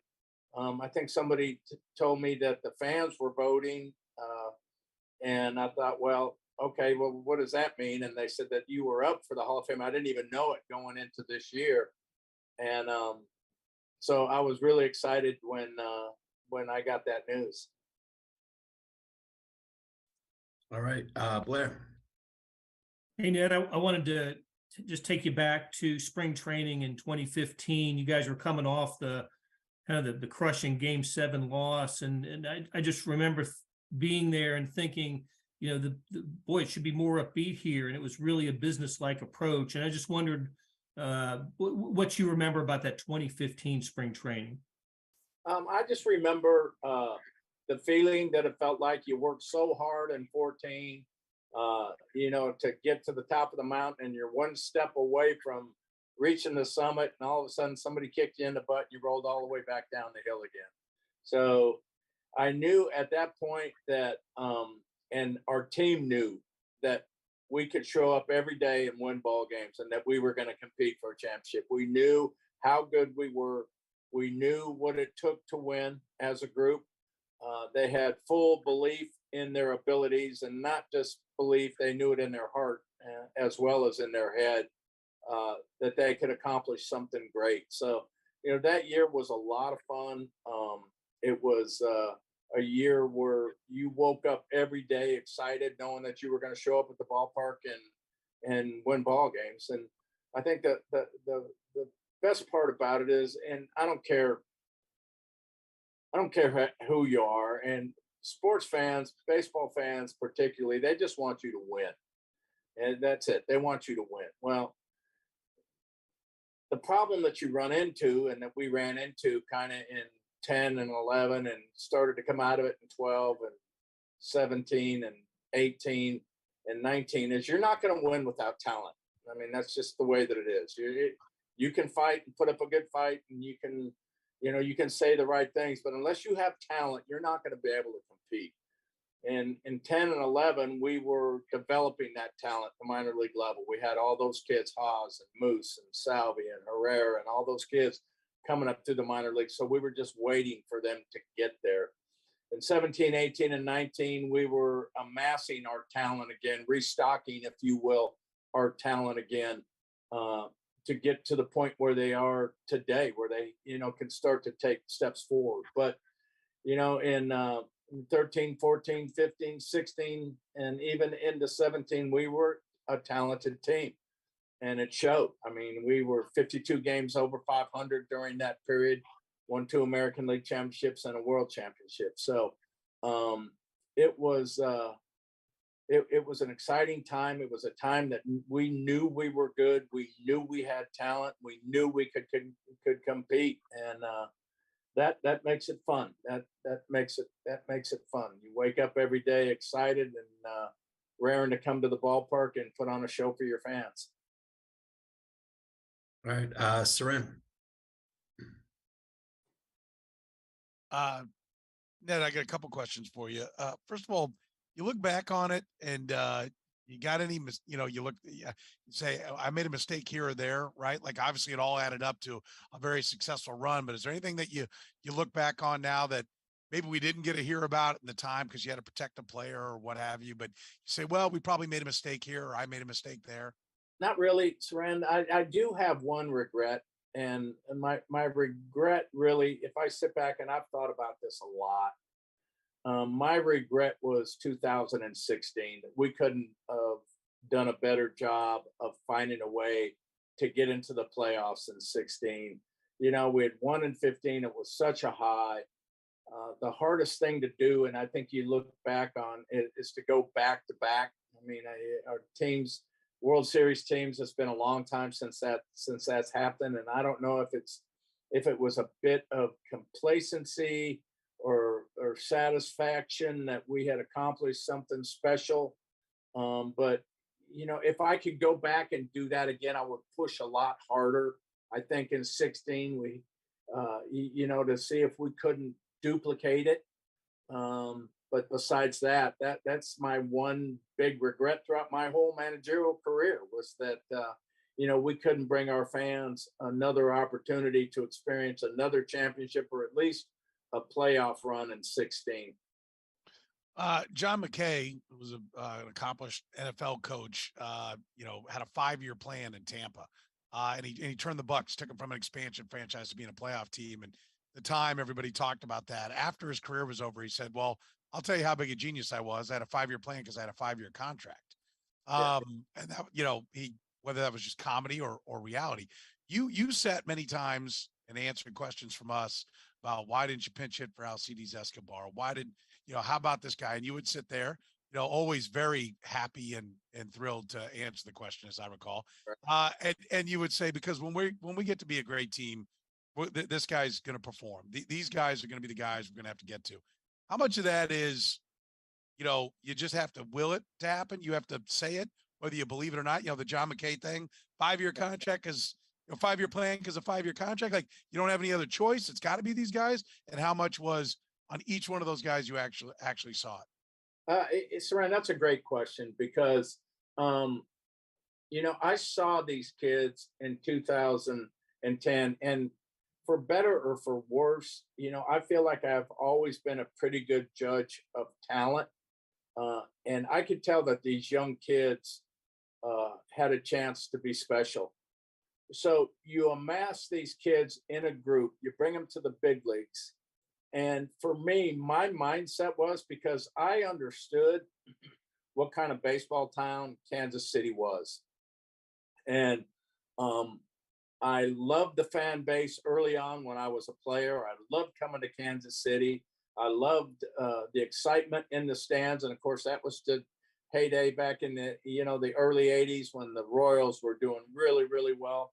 And you could just tell that it was a phenomenal baseball town. And for me, going back again, we were talking about that talent.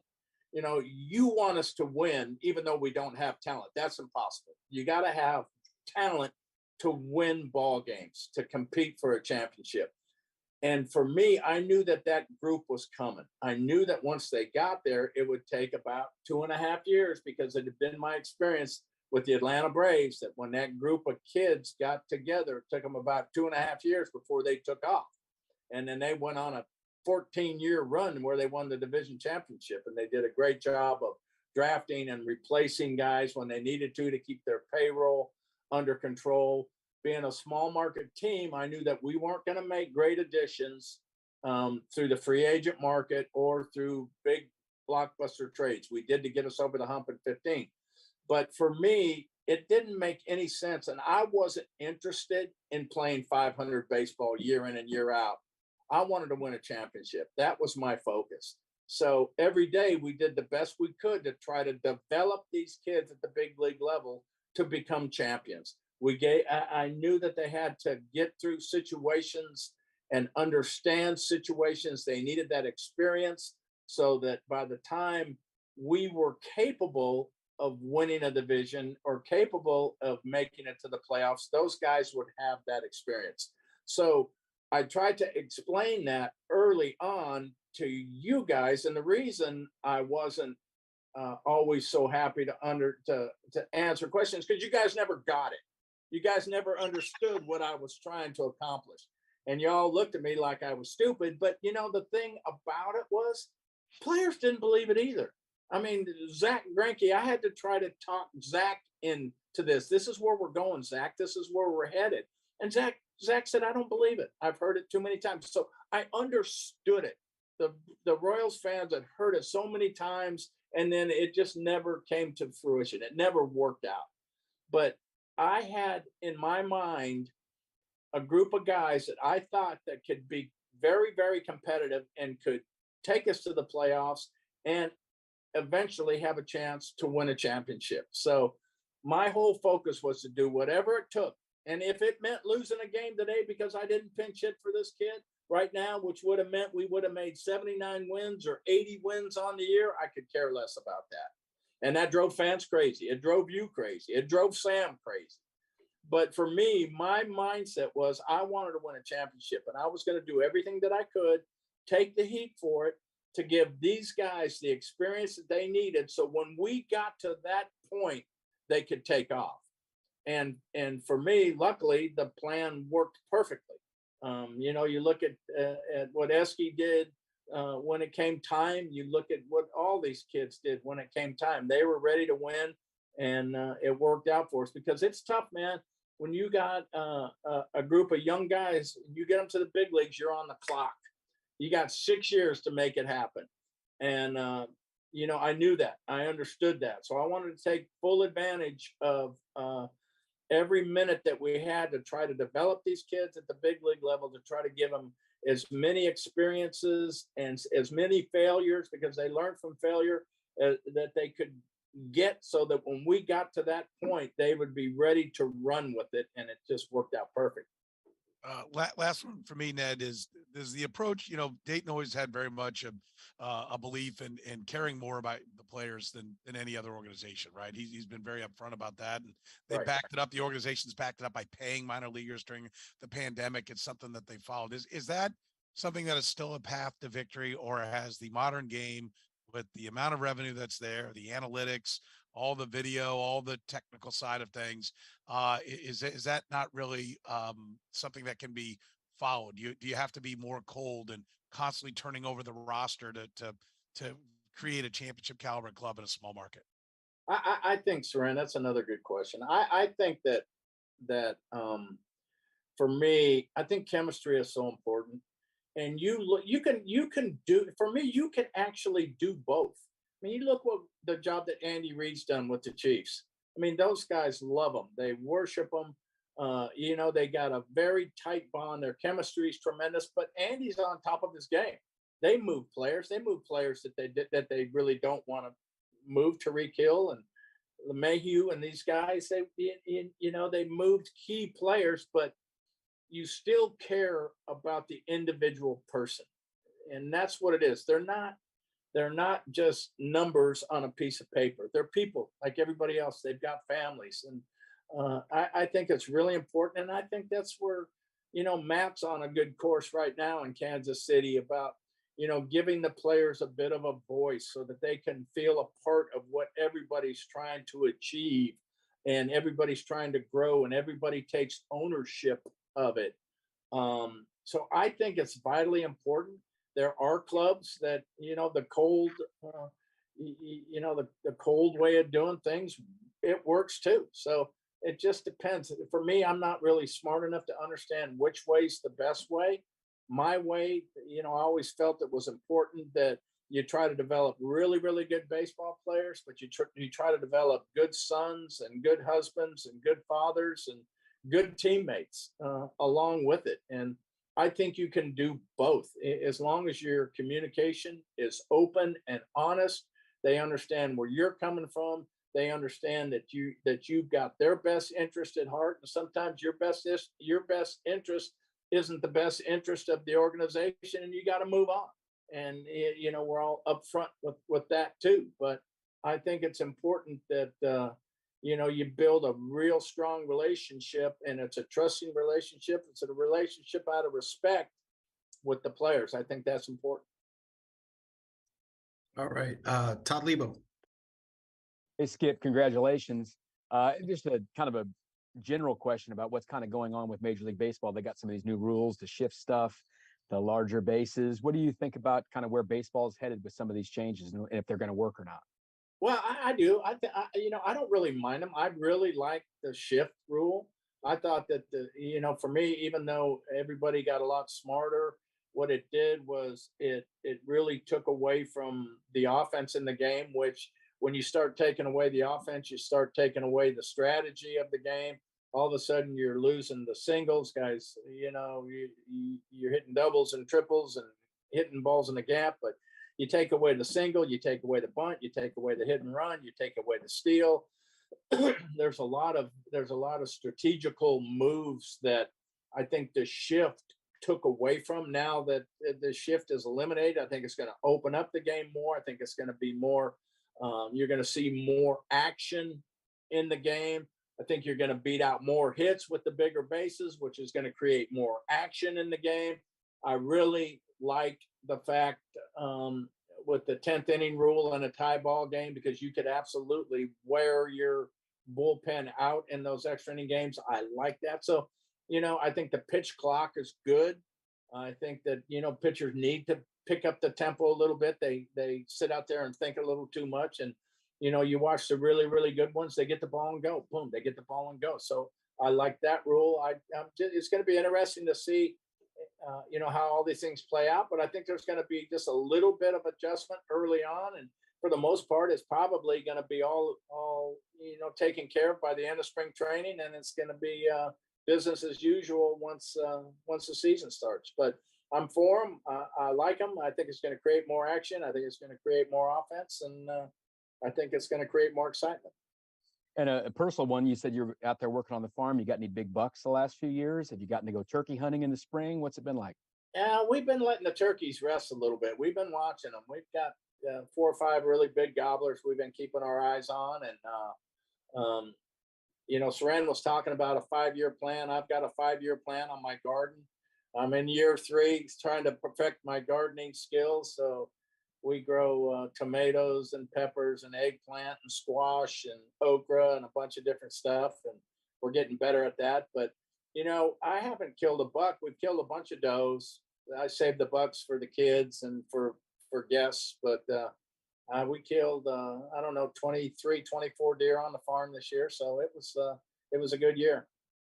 Thanks. Congrats again. Thank you. Appreciate it. Hey.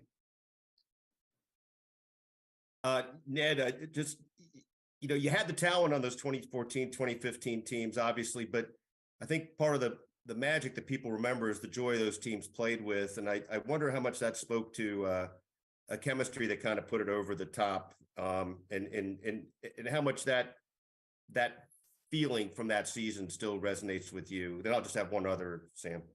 Yeah, it does. I mean, you sit back and, Vahe, there's a special bond, and it's hard to explain. We did last year, I think it was the 40th reunion of the Milwaukee team when we went to the World Series.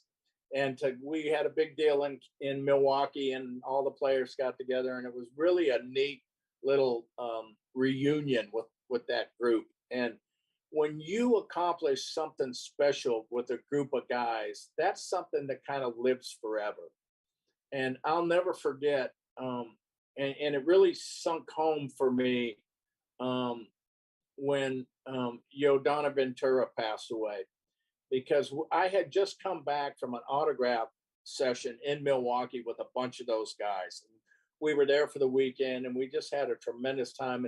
And I just kept remembering the chemistry that we had as a group on that 82 team, how everybody was so close, and everybody really, like, we'd go out to dinner, there'd be 18, 19 guys that would go to dinner together. And it was just a special bond.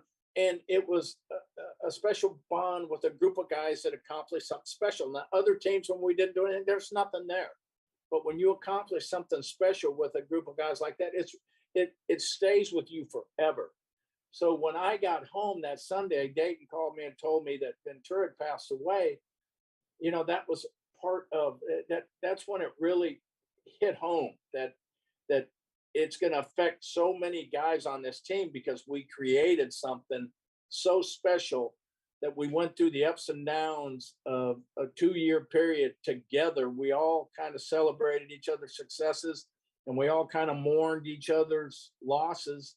And it was a very, very special time. So there is a unique closeness, I think, with that group, just because of everything that we accomplished. And I think each and every one will sit back and remember those times, with fond memories. And the other thing, Ned, you mentioned this, but I was thinking about it before. With that, you had a little bit of a relationship with Andy Reid when you were here. Is it such that you've kept in touch with him through the years and after the Super Bowl and stuff? Yeah, I text him, here and there. But again, I just don't. I don't want to get. I know he's busy. I don't want to bother him, but I watch everything that he does. I'm a huge admirer of Andy's. I've got tremendous respect. And I was just so happy with this last championship to see him accomplish that. But I think the world of him for sure. All right, Sam McDowell. Hey, what's up, Ned?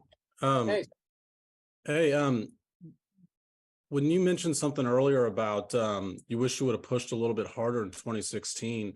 Obviously it's not just singular to baseball that teams have a hard time repeating as the World Series champion. So as somebody who's had time to reflect on what it takes to maybe get teams back in that mindset, obviously one of the reasons I'm asking this is the Chiefs are going to be in this position, right? So what is something you wish, what does push harder mean in that situation?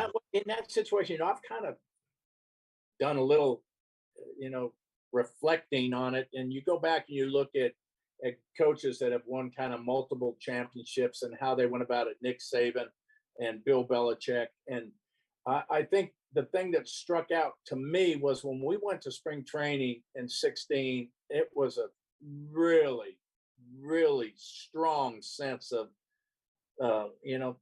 being satisfied that we had done what we had set out to do. We had won a world championship for our fans, and I never understood what a world championship meant to a city until we did that. So the feeling of accomplishment was great. But the one thing that they did was, even though it was such a great accomplishment, at the beginning of each season, they would not allow, and Kirby Smart did that this year too, they would not allow their players to mention the year before. They would not allow them to mention a World Series or a national championship or a football championship. That was it. That year was over. This is a brand new year, and we've got business to attend to this year. And I wish I'd have been a little more in tune with that instead of, feeling the joy of that championship in all through spring training and even going in, to the season when we got our rings and stuff like that. I wish I would have been a little more in tune with trying to get them to understand, hey, what we accomplished last year was great. It was wonderful. It's outstanding, but that was last year. Now that's got to be blocked out of our mind, and we've got to move forward with this year. And we have the opportunity because basically we've got a team with tremendous talent. We have the opportunity to create something special this year. So forget about last year. Let's come back with the same intensity. Let's come back with the same mindset, with the same goals, and move forward to accomplish it again.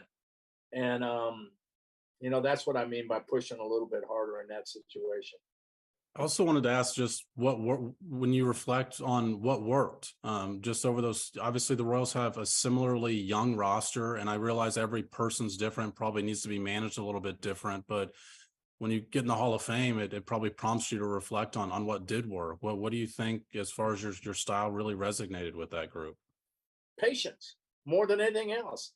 I gave them the opportunity to grow. I gave them the opportunity to become successful. You look at Mike Moustakas hitting 160, and even in Moose's mind at that time, he was wondering, how much longer is he going to play me? Because I'm horrible. Look, I'm going to play you every day until you can't handle it mentally. And it got to the point where he couldn't handle it mentally. We sent him back to AAA. He reset and came back and was a different player. but patience is vitally important with these young players. You have to give them the opportunity, especially if you believe they've got talent. You've got to give them the opportunity to fail, to learn, to grow, to gain experience, so that when they get down the road, all of a sudden these things they're putting in their pocket, they start to understand the game. They're starting to understand what it takes to win. They're starting to understand what it means to be a good teammate and to grow together. And you have to be able to take the pressure off of them by taking the heat, if you will, in situations when they are struggling. And just take that off them. Just say, look, I believe in this kid. We're going to be all right. And I think that was more than anything. People never really understood that. But for me, that was the key, to have patience, to let them grow, let them fail, let them continue to understand what it takes to win ball games, teach them the game. When they make a mistake, point it out to them. This is what we're trying to get to, and just let them get to the point where they believe in themselves, because that's the final part, where they believe in their heart that they're good enough to win, compared to believing in their head. Everybody believes in their head, but there's a huge difference between believing in your head and believing in your heart that you got a chance to win ball games. And that was the thing I think that worked more than anything else, was that, hey, we got to have patience here. We got to put these kids through the fire. We got to continue to get them to grow. We got to hopefully get them to the point where they can be successful, and then we'll take off. And that's exactly what happened. And the last thing I wanted to ask you, Ned, was just about Dayton. Obviously, his time in Kansas City is no longer. I wondered if you had any contact with him since, and if you could just reflect on his place in all of this as well. Well, again, yes, I talk to Dayton quite often still. I truly believe that Dayton was the architect of all of this, that none of this would have happened without Dayton Moore at the head of the baseball ops. He put together a team of Lonnie Goldberg, who, had done a phenomenal job of amassing talent through the draft. Their hard work every year. They did it when we ran in 14 and 15. It was all of Lonnie's and his scouts' hard work at that point. Then Lonnie has come back and restocked the shelves, if you will, after that core group left. Got really strong players, and Bobby Wood Jr. The guys you're looking at today, the pitching, Brady Singer and all of these kids have got a chance to be really, really good players. So he put all of that together. He put together a phenomenal player development system that was important. He helped me put together a tremendous major league coaching staff. So he was the overseer over everything that happened. And everything that happened was because of Dayton. He put all the pieces in place. He sat back and he let us all do our jobs. And, this would have never happened without Dayton Moore. So, again, I get into the Hall of Fame. I'm in the Royals Hall of Fame because of the work of so many fine people in our organization. And I kind of reap the benefits of that, luckily, for me. But there were so many people behind the scenes that made this possible, that made our world championship possible, that people don't even know their names. And Dayton and Mr. Glass were instrumental in that world championship, to the point where I'm not sure that we go to the World Series if Dayton wasn't in charge. Thanks, Ned. Congrats. Hey, thank you. Okay. Thanks for your time, everybody. Ned, congrats one more time. Appreciate you checking in. I'm glad we did it on video too. Yeah. Okay. That works. Yep. I appreciate it. Thank you, guys. Thanks a lot, Ned. Thanks, Ned. All right, there's Ned Yost. His press conference announced as the newest member of the Royals Hall of Fame. Got a call when he was on his farm, shocker. That's really surprising. Wasn't quite in a tree stand, but close. We were close. He also has a 5-year plan to grow his garden. Unbelievable. I thought that was really good, Ned. Incredibly good. Really good, Ned Yost, today. Likes the new rules. He does? I could have fallen out of my chair. He likes the pitch clock and the shift ban. staying with the guys early on in that run to develop them. He knew what the deal was. He knew what was going on, but we in the media and fans weren't smart enough to understand that. And he said, you know what? The players weren't either. Yeah. They weren't believing it either, which is great. And then his biggest regret as a manager is 2016 in not getting that team to the playoffs. And he said he should have pushed harder on the playoffs or should have pushed harder there on that team. And Sam McDowell, with a great follow-up, said, what does should have pushed harder mean? Because reigning champs, so the Chiefs are reigning champs, but they've been through it before in 2021 season. But what is should have pushed harder? And Ned Yost said, we got to spring training in 2016, and there was a strong sense of satisfaction that the team was satisfied and they had accomplished their goal. That's interesting. Yeah. To look back in the perspective of saying we showed up in 2016 and everybody's like, we did it. We're good. Not that you don't have to go out there and work, but all good. And if you don't have that mindset at the beginning where 2015 was business, it was laser focused. Unfinished business even. That's right. That's right. Yeah. That's a very motivating factor. Yes. It seems. That keeps you locked in the whole season. Yeah. That 2016 team, a month in, they were, 2 games under 500 and 7 games out. But they turned it on. And they got back to being tied in the division in mid-June. But I think when you go back to spring training and your feeling is we did it, are you locked in the whole season? Do you have what it takes in the tank for the whole season? Also back-to-back World Series, maybe a little out of it. But middle June to end of July in 40 games, they went from being tied in the division to 12 games back. I mean, that was the killer. That 40-game stretch toasted them, essentially, in not making the playoffs. Was that because, showing up to spring training, the mindset maybe wasn't there as a full season? As opposed to the year before, the mindset of unfinished business, laser focused. We've got to do the job and finish it. We are even more motivated than before to win the championship. I don't know. Chiefs have done it before, and they made it back to the Super Bowl in 2021.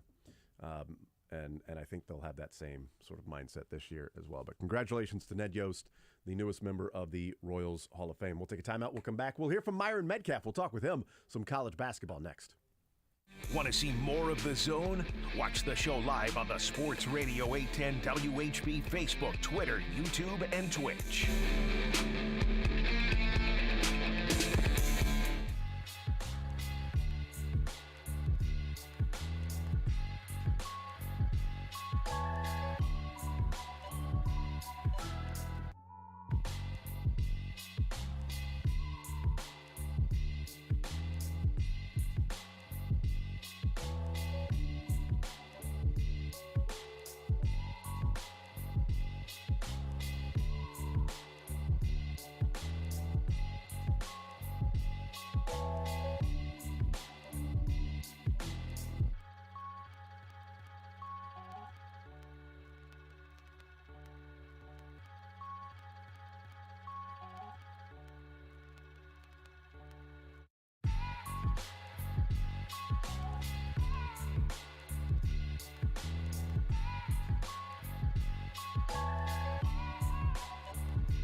the voice is trying to recover from being. We broadcast during the parade yesterday, so it was a little chilly, and with all of the noise and everything, trying to talk and explain what's going on in the parade over the sound.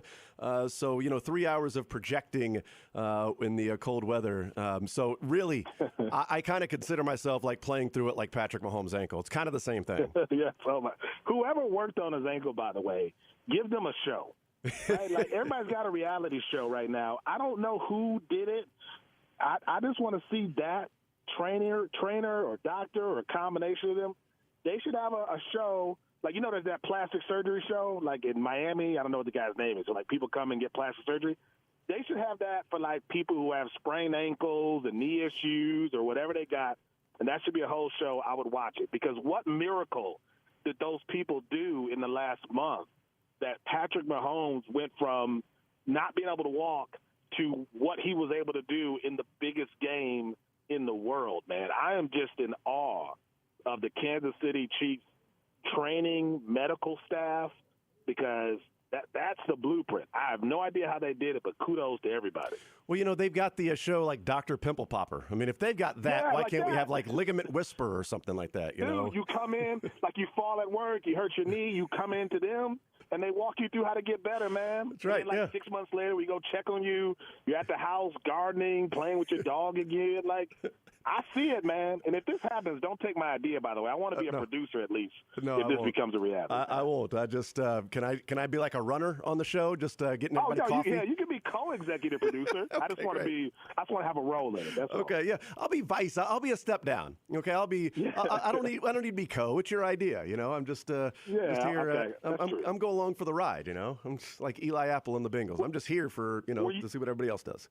Were you all as worried as we were? Like, what was it like down there? Because, like, for us nationally, it was like, that ankle is done. Like, especially when he got hurt early. I was like, it's over. Did you all feel that, or was like the sense that you all had seen him enough to feel like nothing would stop him? Like, what was that like? I've told the story a couple of times. Completely lost faith. Thought the game was over at halftime. I even said the words, well, thanks for playing. I was very annoyed and upset, and I thought the Chiefs had opportunities, and I've told the story a couple of times. My wife was the one that was like, why are you so mad about it? It's halftime right now. They've got the whole second half. And she's like, you talk about all the time about how they come back. And, that Patrick Mahomes just does things that are special. I'm like, well, he's only got one leg, and they're not going to be able to protect him if he can't move around. And they've been outscored by 10 points to the Eagles, and they can't stop him. Now they got to beat him by 11 in 30 minutes without Patrick Mahomes being moving around. You don't understand, okay? That last part wasn't in there, but she was just like trying to give me confidence and pump me up. But I wasn't having it until the first drive of the second half. Then I'm like, oh, okay. Because when he got hurt against the Jags, he wasn't moving. I mean, he wasn't able to really put pressure on that at all. And I thought if he re-injured that thing, but, listening to the New Heights podcast last night with Travis and Jason, and they had said, sometimes when you've got that injury and you tweak it at first, it's that same exact pain comes back and you think, oh no, I did it again. And then it subsides much quicker and starts to go away. And you're like, oh, okay, it's not fully re-injured. It's maybe pulled some scar tissue or something in there, but good to go. And that apparently is what happened at halftime. So everybody took a deep breath after that first drive, and it was like, okay, now they're down by 3, right back in it. Okay, yeah, honey, I was with you the whole time. Absolutely. That was better than the flu game to me. I mean, MJ had a lot of guys who could shoot if he wasn't able to do it, even though he came through. I mean, there was nobody else to throw the football in the Super Bowl. That's true. Than Mahomes. Like, that was bigger than the flu game, in my opinion. So yeah, no, it was remarkable, and how they ended up pulling that game out, and an absolute classic. No matter how it ended with a couple of knees and controversy, it was an absolute classic game, a 38-35 Super Bowl that was going back and forth. There's not much more you can ask for in that game. Yeah. It was great stuff, man. Myron Medcalf is our guest from ESPN. Let's talk about the local schools here, as some big games coming up this weekend. KU has found a way to win a couple of games. They beat Texas with Jalen Wilson scoring 2 more than me in that game, and then they find a way to go on the road and win a game over the weekend. Let's talk about this KU team, how they're playing right now, tied atop the Big 12, and a huge matchup coming up this weekend. Yeah, that Texas game should scare the world, man. I mean, Marcus Carr got off, right? Scored like 28, 29, I think. Timmy Allen was balling. I think he had like 18.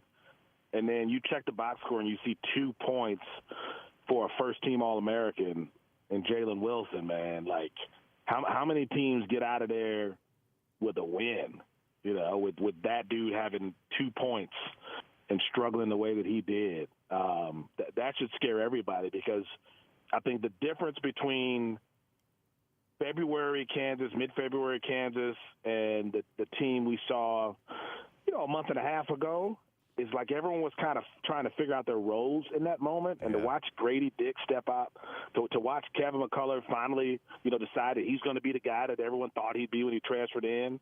And, DeJuan Harris, stepping up. That was one of those moments where you go, okay, yes, Jalen Wilson is by far the most important player on this team. I think the best player in the Big 12, top 5 player in America. But they can still compete even on an off day. And I didn't know they could compete with the elite teams on a bad Jalen Wilson night.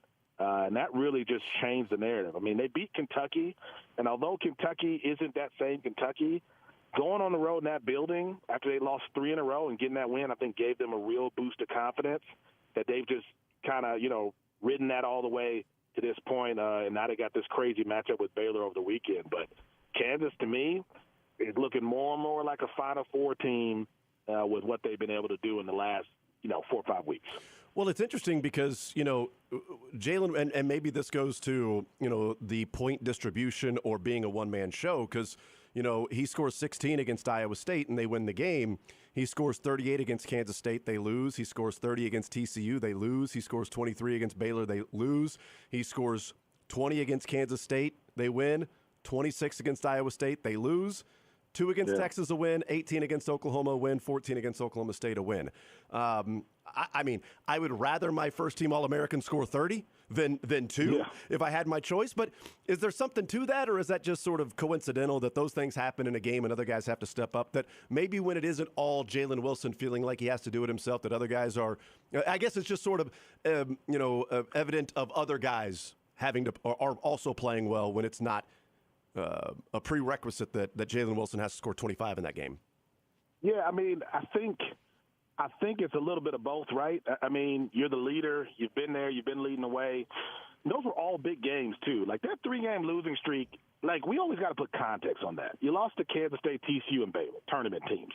A couple of teams that could make a run here, right? Yeah. So, the competition was elite. I can see how Jalen Wilson has to go big. I think also you had guys who were still trying to figure out who they were next to him. Kevin McCullough had 0 points in that Kansas State game, I think, really struggled, went for 3 for 9 or something like that against Baylor. So I think watching him, what is he at, 15, 14, 16 or something like that in these last 3 games, that to me has been a new dynamic. Okay, now it's not just 2 guys.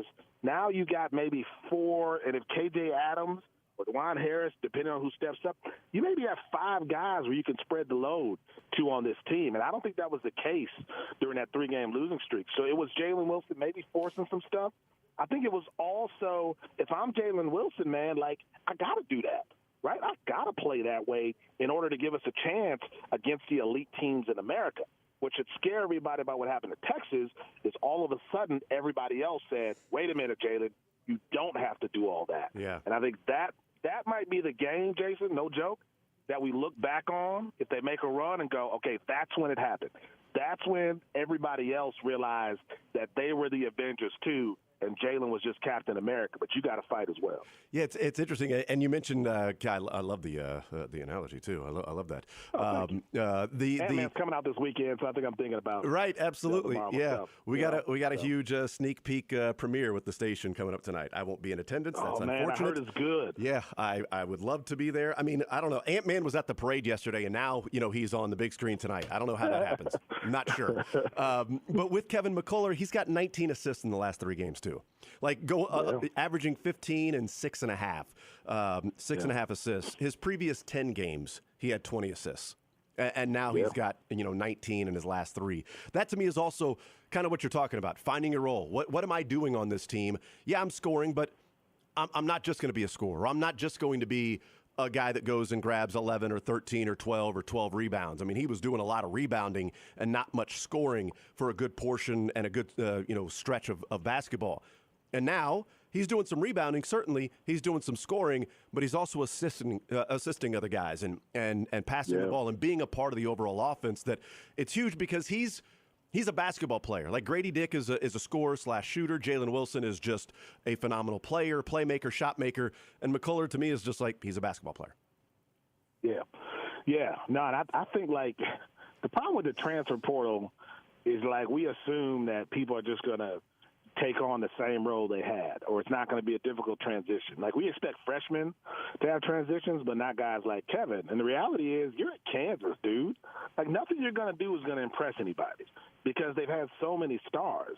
And you might not even impress that many people on the roster you have. You're playing with an McDonald's All-American, a guy who's going to be a first-team All-American, and a couple of guys who've won a national championship already. Like, who are you? And I think Kevin felt like some of that. To me, the difference between Kevin that we saw with the struggles and what we're watching now, Kevin, to me, in that first sort of two-thirds of the season or first third of the season, wanted to score. He wanted to prove that he could hold his own as a scorer, that he could play at this level and add his 10, 15 points.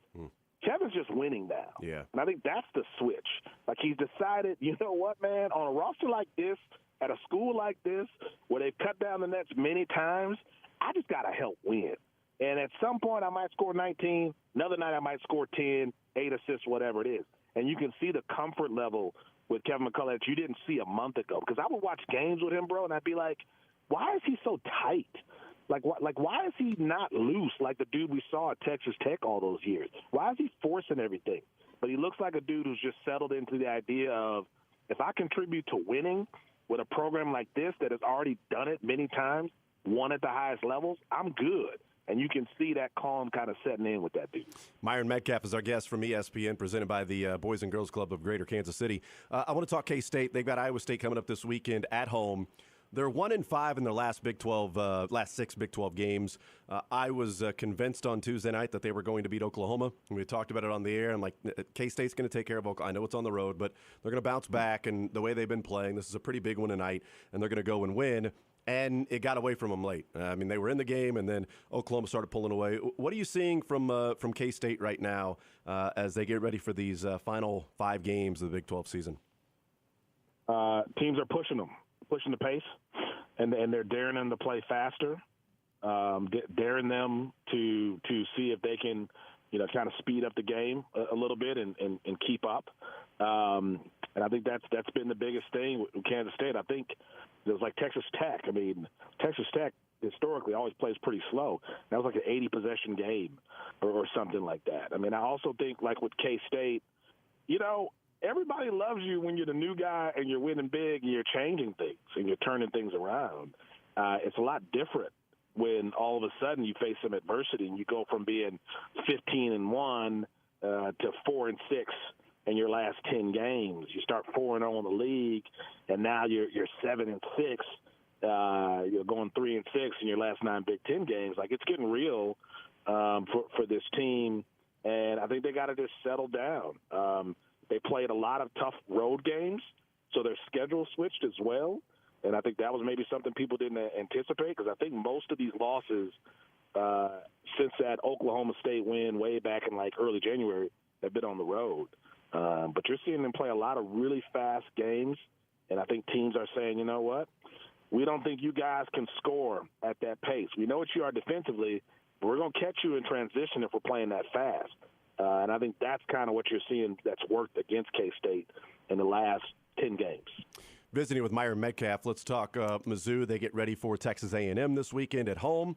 A big one and an opportunity for Mizzou to, exact a little revenge on a team that beat them earlier this season down in College Station. I had talked last week that, going to Tennessee and going to Auburn, I didn't give them much of a chance to go 1-1, to steal one game. But if they did, how big that would be. And to me, it doesn't even really matter that they lost by 33 to Auburn, because they kind of did their job in beating Tennessee. That DeAndre Golston shot to win that game, what do you think ultimately that would mean for this Missouri team to find a way to go 1-1 in that stretch of Tennessee Saturday, Auburn on Tuesday? Yeah, I think that shot, you might look back and go, okay, that's when the program changed, I mean, that's when everything changed. Like, to your point, man, Dennis Gates, and there have been a lot. The bubble has been soft, and they're not on the bubble, but there have been a lot of teams that just needed big wins in the last 2 weeks, and the way they stepped up in that game, man, was so key. Like we've talked on this show about Missouri winning the games they had to win, and I know that's been a constant with you in the past couple of years, but Dennis Gates has just figured that out. Yeah. If he would have gone 0-2, to your point, against Tennessee and Auburn on the road, who would have cared? Who would have thought that was crazy? Like, yeah. Tennessee and Auburn, most teams in America would lose at least one of those games, if not two. But to keep fighting and get that win over Tennessee, and then, you go into Valentine's Day, a little bit of a hangover maybe, and you get crushed by an Auburn team that's also trying to get some quality wins as well.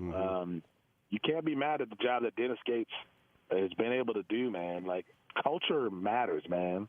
And Dennis Gates has legitimately established a new culture. And I think that's very, very difficult to do in year one. It's difficult to do in year four. But that Tennessee win, that fight down the stretch on the road, that's a culture thing, man. And I think Dennis Gates is the big reason for that. Down the stretch, 5 games remaining in the Big 12 for KU and K-State, 5 games remaining for Mizzou in the SEC, and we'll see what happens. Myron Medcalf from ESPN, our College Hoops Insider, presented by the Boys and Girls Club of Greater Kansas City. Myron, you're the man as always. Really appreciate the time, sir. Enjoy the basketball, and we will talk next week. Sounds good, man. Congrats on the Super Bowl, man. Enjoy that. Man. Yes, we are trying to do that. We certainly are doing that. It still continues to sink in. It's pretty awesome. 2 out of 4. There's no doubt about that, man. But thank you for talking some hoops and some football with us, Myron. All right, sounds good. All right, there's Myron Medcalf from ESPN, our College Hoops Insider, again presented by the Boys and Girls Club of Greater Kansas City. We'll take a timeout. We'll come back. Sports or leisure coming up at 1 o'clock. Some more Zone rolling along next. Follow the show on Twitter at J810Anderson, at JB Briscoe, at Beards McFly, and at Sports Radio 810.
You're into sports, but nothing wrong with a little leisure time. Why not both? You're going to have a heart attack by the time you're 40 if you don't learn to relax. It's time for sports or leisure on The Zone with Jason Anderson.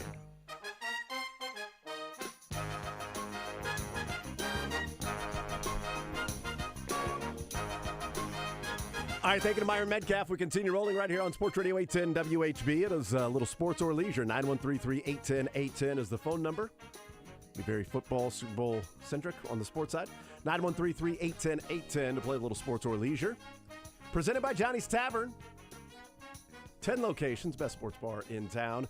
10 locations, including Lawrence and Topeka. Hosted Jamal Charles there yesterday, my friend.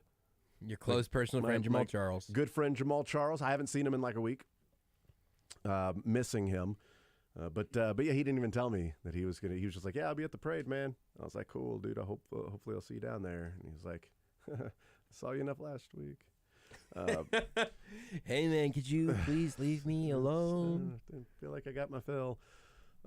So he was at Johnny's yesterday. So that was a lot of fun for those that were there, enjoying themselves and taking in the parade as Chiefs 2 in the last, 3-4 years. Who knows? Who does the counting? I don't even know. We kept saying last year, yesterday, so. I said last year. Or was that today? Yesterday, I said last year like 5 times. Yeah, me too. Well, last year when we were here, you were? No. 3 years ago when we were here. That's what I meant. All right, 913-3810810. How you play? You give us a call. You get a sports question, you get a leisure question, you get them both right, you win. Get either of them wrong, you lose. But the question is out there available for someone to call in and request if they know the answer to it or if they've Googled it. Whichever way.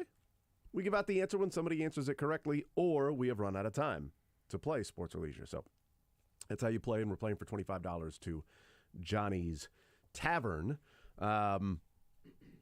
By the way, Chiefs betting favorites, people have seen that. Obviously, they're betting favorites. So I'm looking forward to the Super Bowl win next year, and very few people believed in us this time. Although Travis Kelce did clarify last night on the podcast and said, I'm talking about all summer long when it was Tyreek Hill was not there. So Travis Kelce's season was going to be limited because no Tyreek to help him. Patrick Mahomes was going to be lesser than as a quarterback. And the Chiefs look at how good the AFC West is and will they make the playoffs or not. And yes, they were the third betting favorites at the beginning of the season. Second betting favorites in the AFC behind the Bills. So yes, there was plenty of belief. But there's also a difference between like, here's what Vegas is setting it at, and then what people actually believe will happen. If you go to Pro Football Reference, they have preseason odds, and I'm not sure where the odds are from, but it just says preseason odds, and it has win totals preseason. All 4 teams in the West, their win total was set at 10.5. As I was looking through that, because I'm like, okay, it was Raiders, Chargers, Broncos, Chiefs, 10.5. Like, well, somebody probably had to be the under in that one. So, I mean, if that was the case, and I know it was close to that, but with that being the case, like, yeah, there were a lot of people that didn't think they would win. But there were a ton of people that were taking exception to Travis Kelce calling out the haters. It's been kind of weird because, like, it's a little silly to say nobody believed in us because that's empirically untrue. Lots of Kansas Cityans just cashed their first legal sports bets because they did, in fact, believe in you.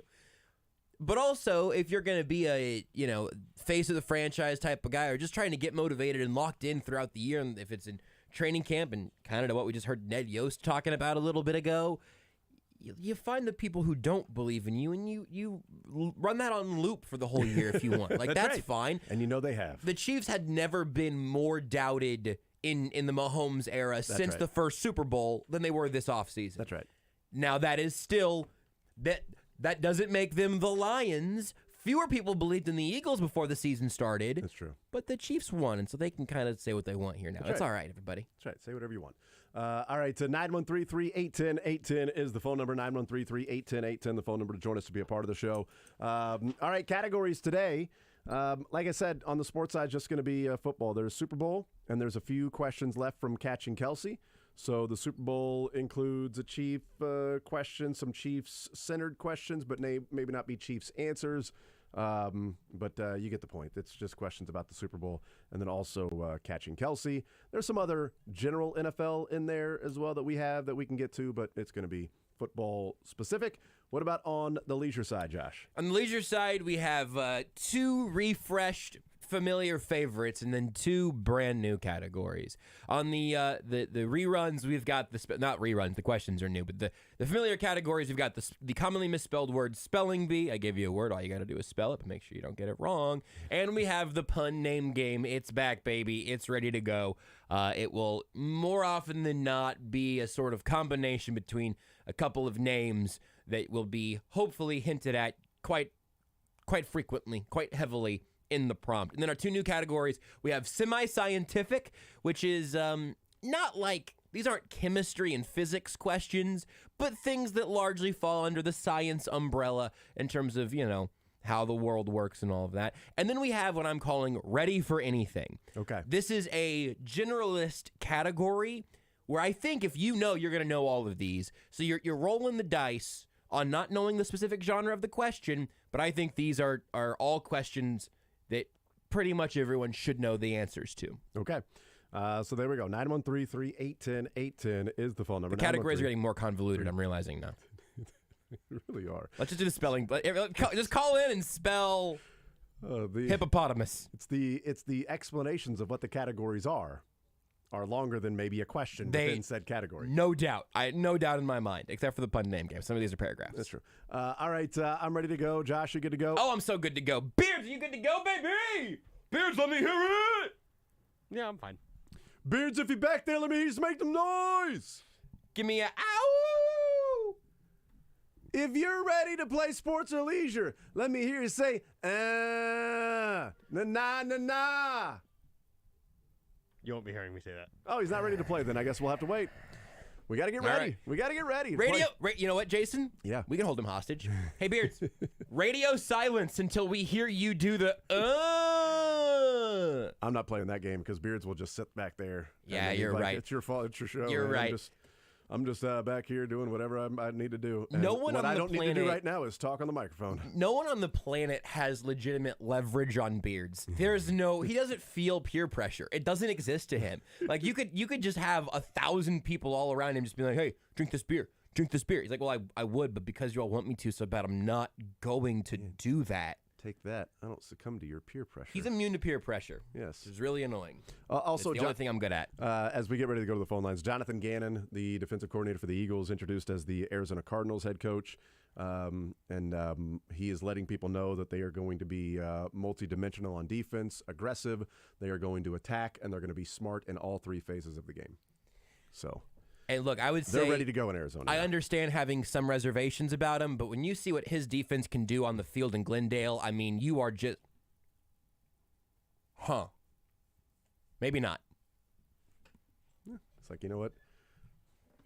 Sirianni was like, if you don't get a stop and get us the ball back in these last 5 minutes, don't get on the plane.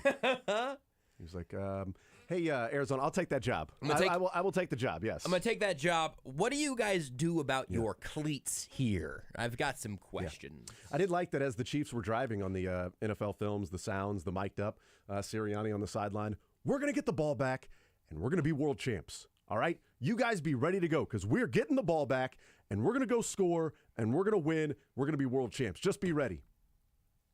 Narrator, they did get the ball back. They were not world champs. We're not. 913-381-0810. We start with Avery leading us off here on Sports or Leisure on this Thursday, presented by Johnny's Tavern. Avery, what side do you want to start with, sir? Man, guys, I've been in a slump. And you know what I think about when I'm in a slump? That's right, dinosaurs. And if I believe in dinosaurs, then out there somewhere, they're believing in me. Then I believe in me. Then I bust out. I'll start with leisure. Let's do that science category. I love it, Avery. What's the 7th planet from the sun?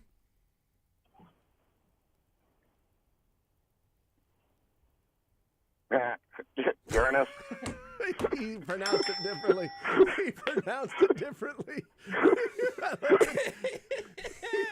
I love the moment.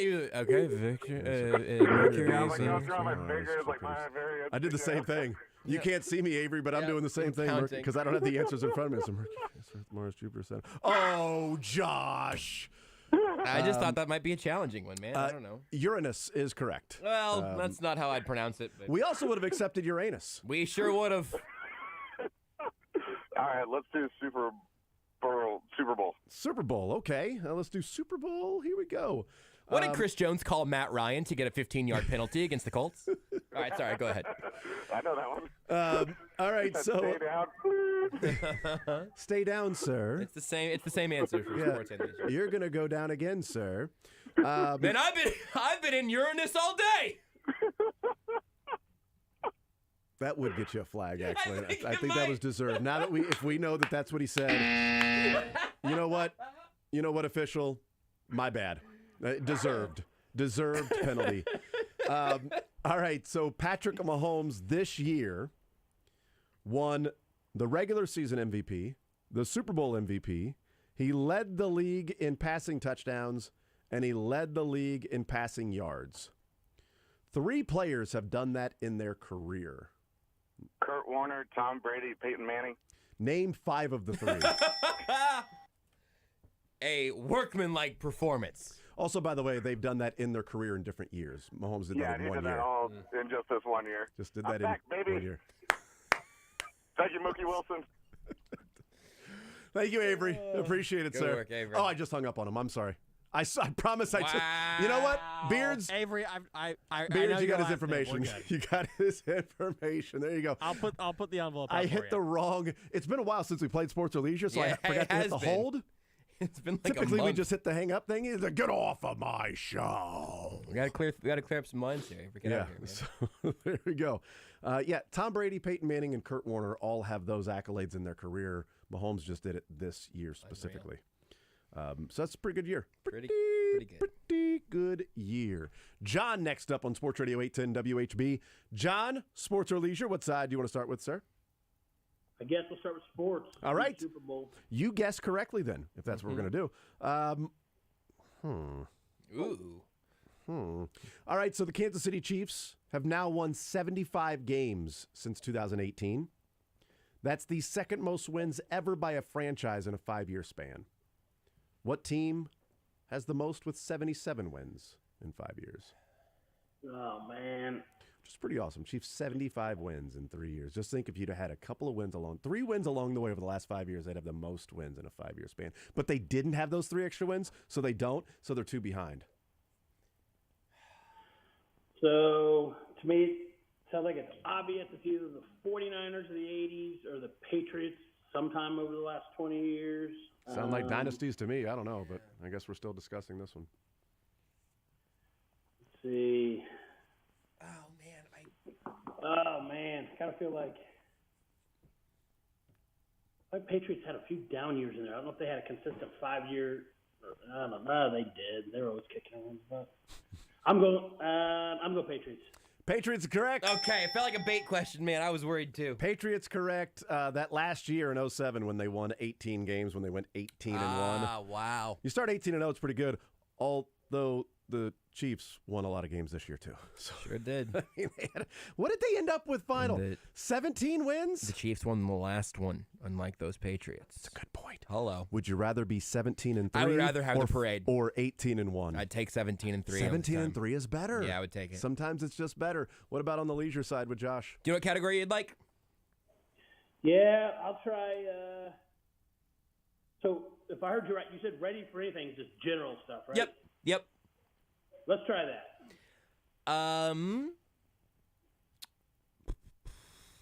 Where is the Country Music Hall of Fame?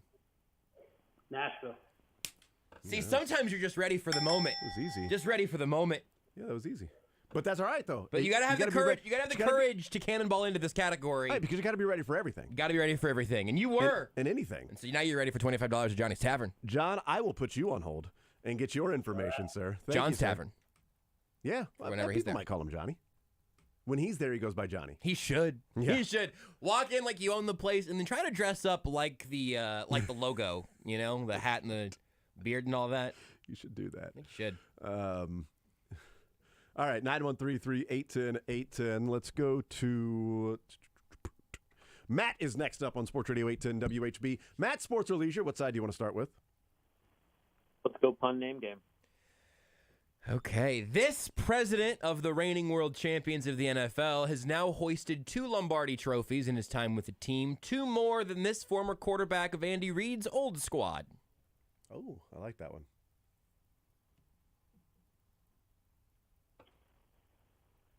We got them both on Radio Row. Both on Radio Row. My hint that I wasn't going to give out right away is that both of these people were on the zone at Radio Row. I was just bragging. It wasn't a hint. I was just bragging. Some people were ready to give that hint away right now. Mm-hmm. That would be Mark Donovan McNabb. Yes, Yeah, that's it right. would. Yes, That's exactly indeed it what would. Ding, ding, be. ding. It would definitely be that. Don't call him a ding, ding, ding. You're a got it ding-a-ling right. ding. Nice job, Matt. On to the sports side, sir. We got Super Bowl and Catch and Kelsey. Super Bowl. All right. Mahomes has completed 73 passes in his 3 Super Bowl games. That is the 3rd most completions in a player's first 3 Super Bowls. So, kind of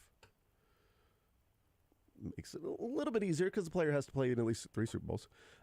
Name either of the 2 players with more completions than Patrick Mahomes 73 in their at least or their first 3 Super Bowls. Oh, man. I will give you a hint. One of them played in exactly 3 Super Bowls, and one of them played in 4. So that kind of eliminates someone that's played in 10. But also, he wasn't just out there throwing dimes, in those first 3 Super Bowls. They were winning lower scoring games. But he still had a lot of completions. He had like 71. I think he was only a couple behind Mahomes. Either of those quarterbacks that completed more passes than Mahomes in their first 3 Super Bowls. I feel like Brady didn't throw it much in those early Super Bowls.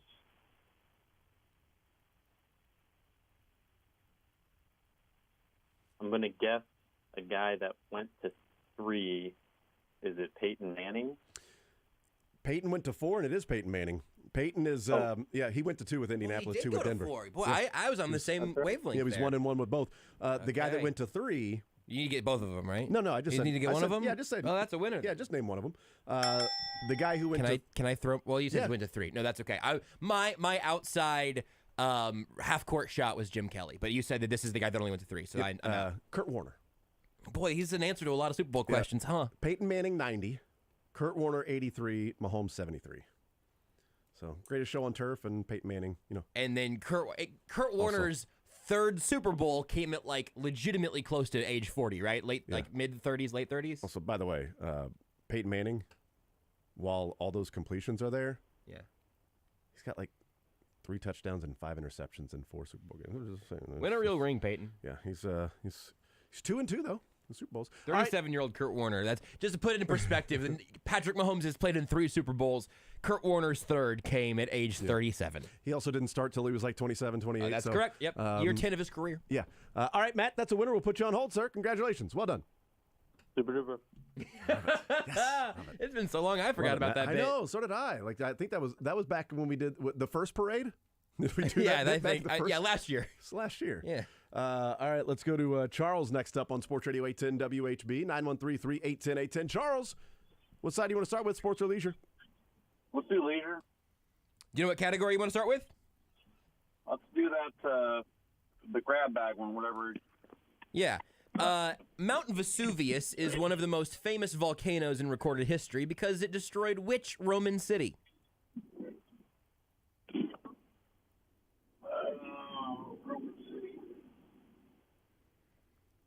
Destroyed and in some ways preserved, which is why it's so well known. Mount Vesuvius, Roman city. I knew I shouldn't have picked that category. Man, see, I am just. You gotta be ready for anything. You gotta be ready for any. Yeah, that's the. Sometimes you get Country Music Hall of Fame in Nashville, and sometimes you get ancient Roman city. I would have gotten this one quicker than I would have gotten the Hall of Fame. Really? This is why I'm a weird person to have. I mean, I'm a weird person for a lot of reasons. This is why it makes me a tough person to gauge the difficulty of some of these. I guess. Yeah, it's not the reason you're a weird person. No, it's one of many. Yeah, but it's not the. No, for sure. That was a. Mainly your just general disposition. Yeah, among other things. Sensibilities in life. Fundamentally who I am. How you were raised. This was also a really popular song like 5 or 6 years ago. That's probably not gonna. If I just start singing the song, I don't think it will help. Is it Brooklyn? No Sleep Till Brooklyn? No, it's not. It's not. It's been a Beastie Boys no mode. no Even though lava Master till P- Brooklyn. Are you with the dart? Oh gosh. I feel like I learned about this when I was like 6, and then it's always been a thing in my brain. Do you know what I'm talking about, Jason? You know the answer to this? That what you learned about when you were 6? I don't know what you No, learned when do you know were the 6. answer to this question? I don't. Really? No, I Oh don't. God, Beards, you know this one, right? He's got it in front of him. Pompeii? It's Pompeii! There you go. It's Gordon Pompeii. Good, that's exactly right. Famous mighty volcano. All right, was that one? Yes, he started with Pompeii, and he's ready for sports now. All right, sports side. What do you want to? I guess it's Let's do the Super Bowl. Okay, it was Catchy Kelsey or Super Bowl. All right, so Patrick Mahomes had the 7th highest passer rating in a Super Bowl in history on Sunday. Of the 6 quarterbacks ahead of him, one of them lost that game.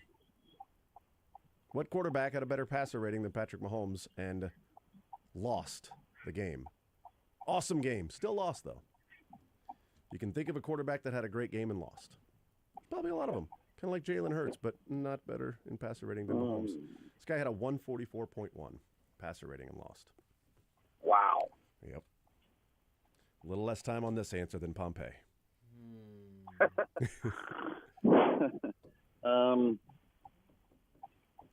My gut wants to say Tom Brady. My brain's going to go ahead and say it as well. Tom Brady. Tom Brady is incorrect. Oh, that's a great dart throw. It is a good dart throw. Your odds are pretty Charles, thank you for playing, man. I appreciate it, sir. 913-381-810. Let's go to break. We'll take a timeout. We'll come back. We'll continue rolling those on hold. First up, first on, first in, first on, first up, whatever we get to. Johnny's Tavern is presenting Sports or Leisure, $25 to Johnny's Tavern. More zone right after this. Follow the show on Twitter at J810Anderson, at JB Brisco, at Beards McFly, and at Sports Radio 810.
The Zone with Jason Anderson. That's half of it, right? That's half of it. We got a leisure question. You want to go Trivindiana, Marvel questions, spelling bee, or fourth grade U.S. history, or Beards' Game of Thrones question? Those are serious categories? Those are all serious questions. Yep.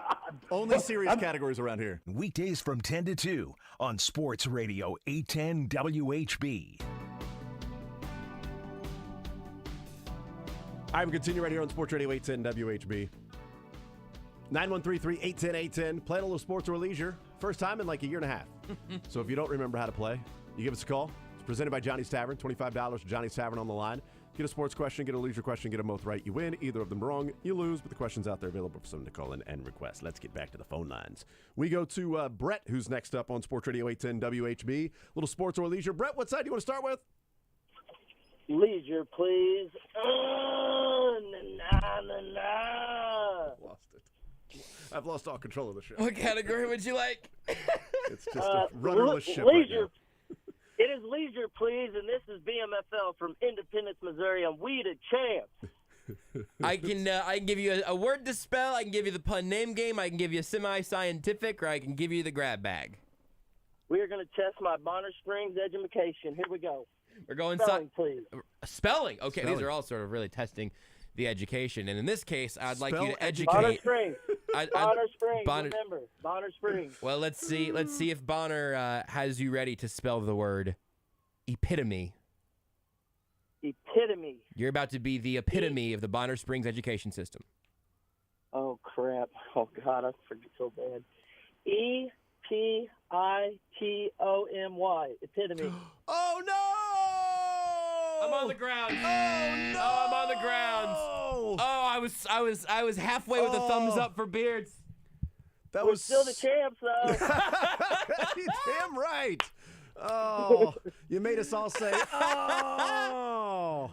And winning, na today, Brett. Oh, my goodness, Hey, Brett, man. thank you for playing, man. I appreciate it. Oh, that was you collapsed. The Jalen Hurts of sports or leisure, an incredible performance and a loss right there. I mean, I would have given him a hint, but you just can't do it that late in the game.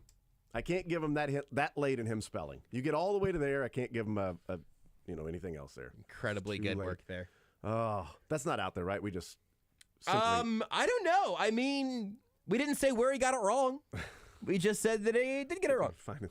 We kind of said that. Yeah, it could have been a number. Let's go to Jack next up on Sports Radio 810 WHB. Jack, sports or leisure?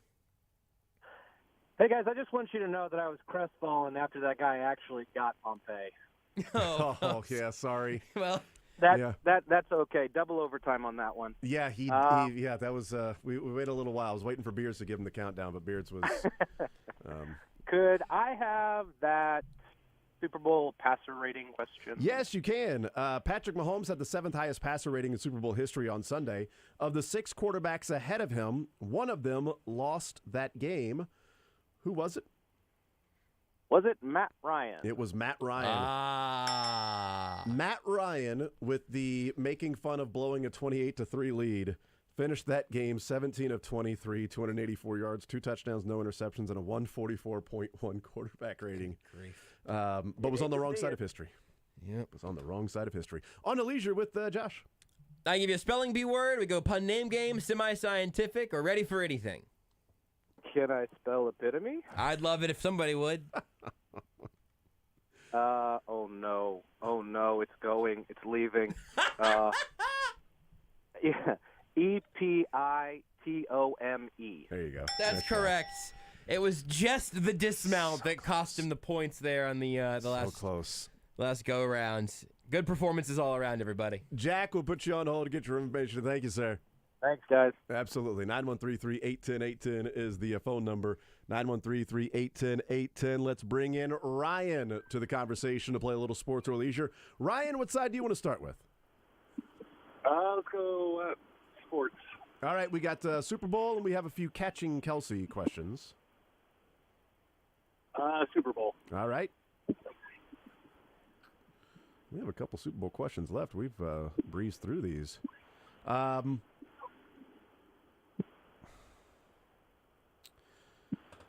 right. Isaiah Pacheco is the second former 7th-round draft pick to score a rushing touchdown in the Super Bowl. Who was the first? I think I learned this one. Man. It is a little difficult. It's not, it's this century. Okay? So you're not going back to like 1980, 70, 60, or in the 90s, but this century. And I will tell you the connection is that Jerick McKinnon did not do what this player did to score that touchdown. I don't know if that helps or not.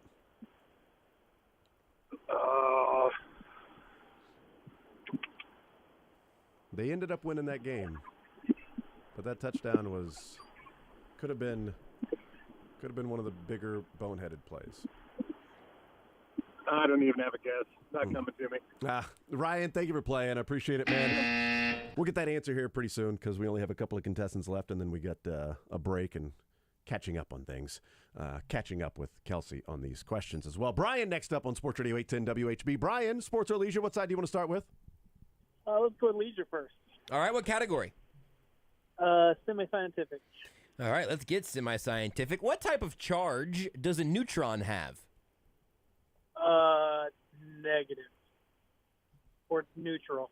Something like that. Well, I mean, those are definitely two different answers. And then I'm going to go ahead and tell you the other option would be positive. So now we've said all three, and I want to get your final answer. Okay.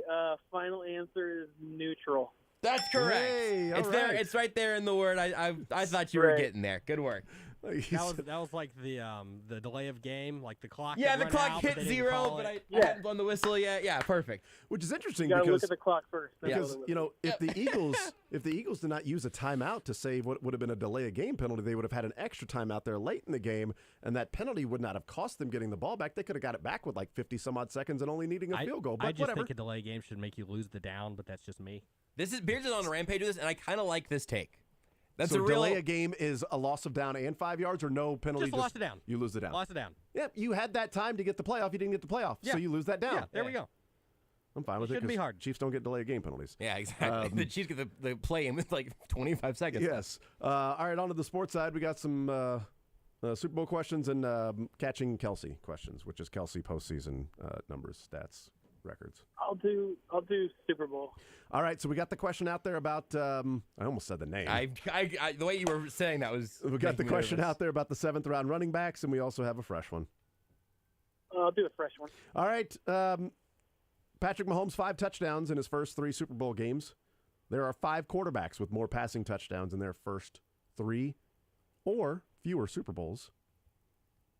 I don't know, name 2, 3, 4, 5. We'll see. All right. How about Kurt Warner? Kurt Warner is one of them. That is correct. He had 6 in his 3. Kurt Warner, maybe Peyton Manning. Peyton Manning, Brian, is incorrect. Really? Peyton Manning. Brian, thank you for playing, man. I appreciate it. Full circle, Peyton Manning's forehead is about the same size as Jimmy Neutron's. I'm neutral on this one. I'm not even going to weigh in. I feel positively.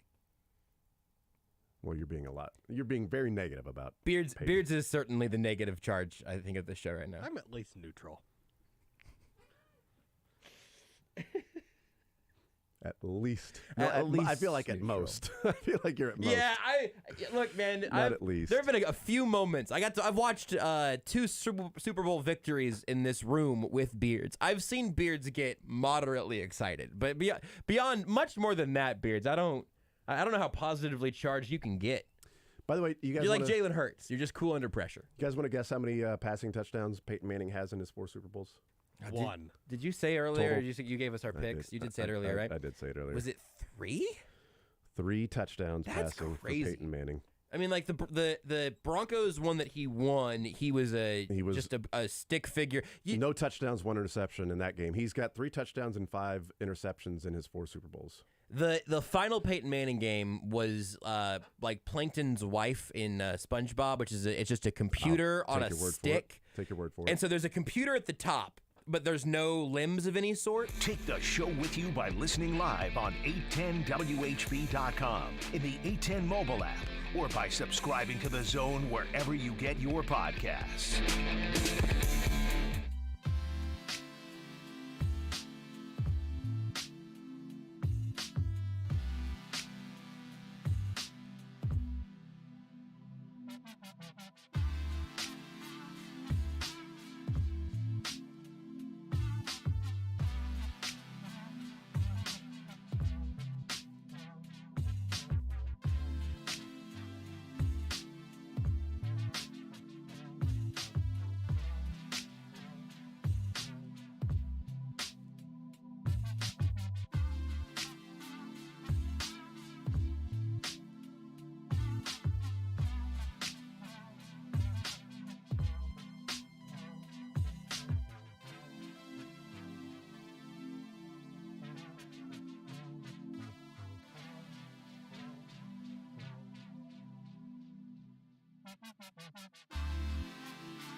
You're in the zone with Jason Anderson To be honest, I didn't even know who Jason Anderson was. on Sports Radio 810 WHB. All right, we'll continue right here on Sports Radio 810 WHB. Let's get the answers to the questions we did not get answered. One of those being Ahmad Bradshaw, the other 7th-round draft pick to score in the Super Bowl, along with Isaiah Pacheco, and then the other quarterbacks in front of Mahomes with more touchdowns in their first 3 or fewer Super Bowls. Terry Bradshaw with 7. Kurt Warner, Tom Brady, Joe Montana, and Steve Young with 6. Steve Young in 2 Super Bowls had those 6 touchdown passes because having 5 in one game certainly helps. I think we're good on the leisure side here. I think everything eventually got answered. So I wanted to play this because this was from Inside the NFL the other night, and we talked about the holding penalty and the guys that are on this show. So it's Brandon Marshall, it's Julian Edelman, it's Michael Irvin, and it's Ray Lewis. And it's Brandon Marshall and Ray Lewis talking about the holding call, and Brandon Marshall from a wide receiver's perspective about what Juju did. And then Michael Irvin loses his mind, and I love it. It's the only good part of this entire show at all. That one, not this one. A lot of good parts in this. Let's take a listen to that. Holding is holding. We got to stop all this. You can't call that in that spot. You can call that in that spot. If a dude is holding, he grabs some jersey, guys. That's holding. Yeah. Let's stop Michael, talking about it. You don't change how you call the game. Sport, Michael. Yes, I understand that. I understand that. But holding is holding. As a wide receiver, our job is to do what? Run a phenomenal route, right? To sell something, to make you do that so we can get open. He has to know where his help is and funnel Juju's moment if you don't call that. If you take the quarterbacks that has made their glory came from ignorant calls that I see that as. But Juju did all the right things. And Wait. What you said is you can't make that call in that spot. So you're saying, it may be a holding, but you can't make that call in that spot. And I'm saying, if it's holding, you call it in any spot. You can call holding every play in the National Football League. They didn't call that holding on a 3rd down in the first half. You can call holding every play. That doesn't affect the play. That directly affected the play. He went to that guy. That's what I'm trying to tell you. Okay, I'm going to sit down. I'm going to sit down. But that affected the play. Holding on the backside doesn't matter. Holding on that front side matters. Michael Irvin stood up and was like, that directly affected the play. And Ray Lewis looked at him and said, you're going to sit down when you talk to me. This ain't church. You're not going to scream at me. And Ray Lewis wasn't smiling. I believe you. When he said that. It was like he was almost like he was going to be involved in another murder, allegedly. Like, that's how serious his face was. But Brandon Marshall's point is great. Our job as a receiver is to do that. So, I thought it was great. Michael Irvin stood up and is screaming, and Ray, you're going to sit down when you're talking to me. This ain't church. Murder of crows, not ravens. Oh, did you mean something else? No, that's what I meant, allegedly.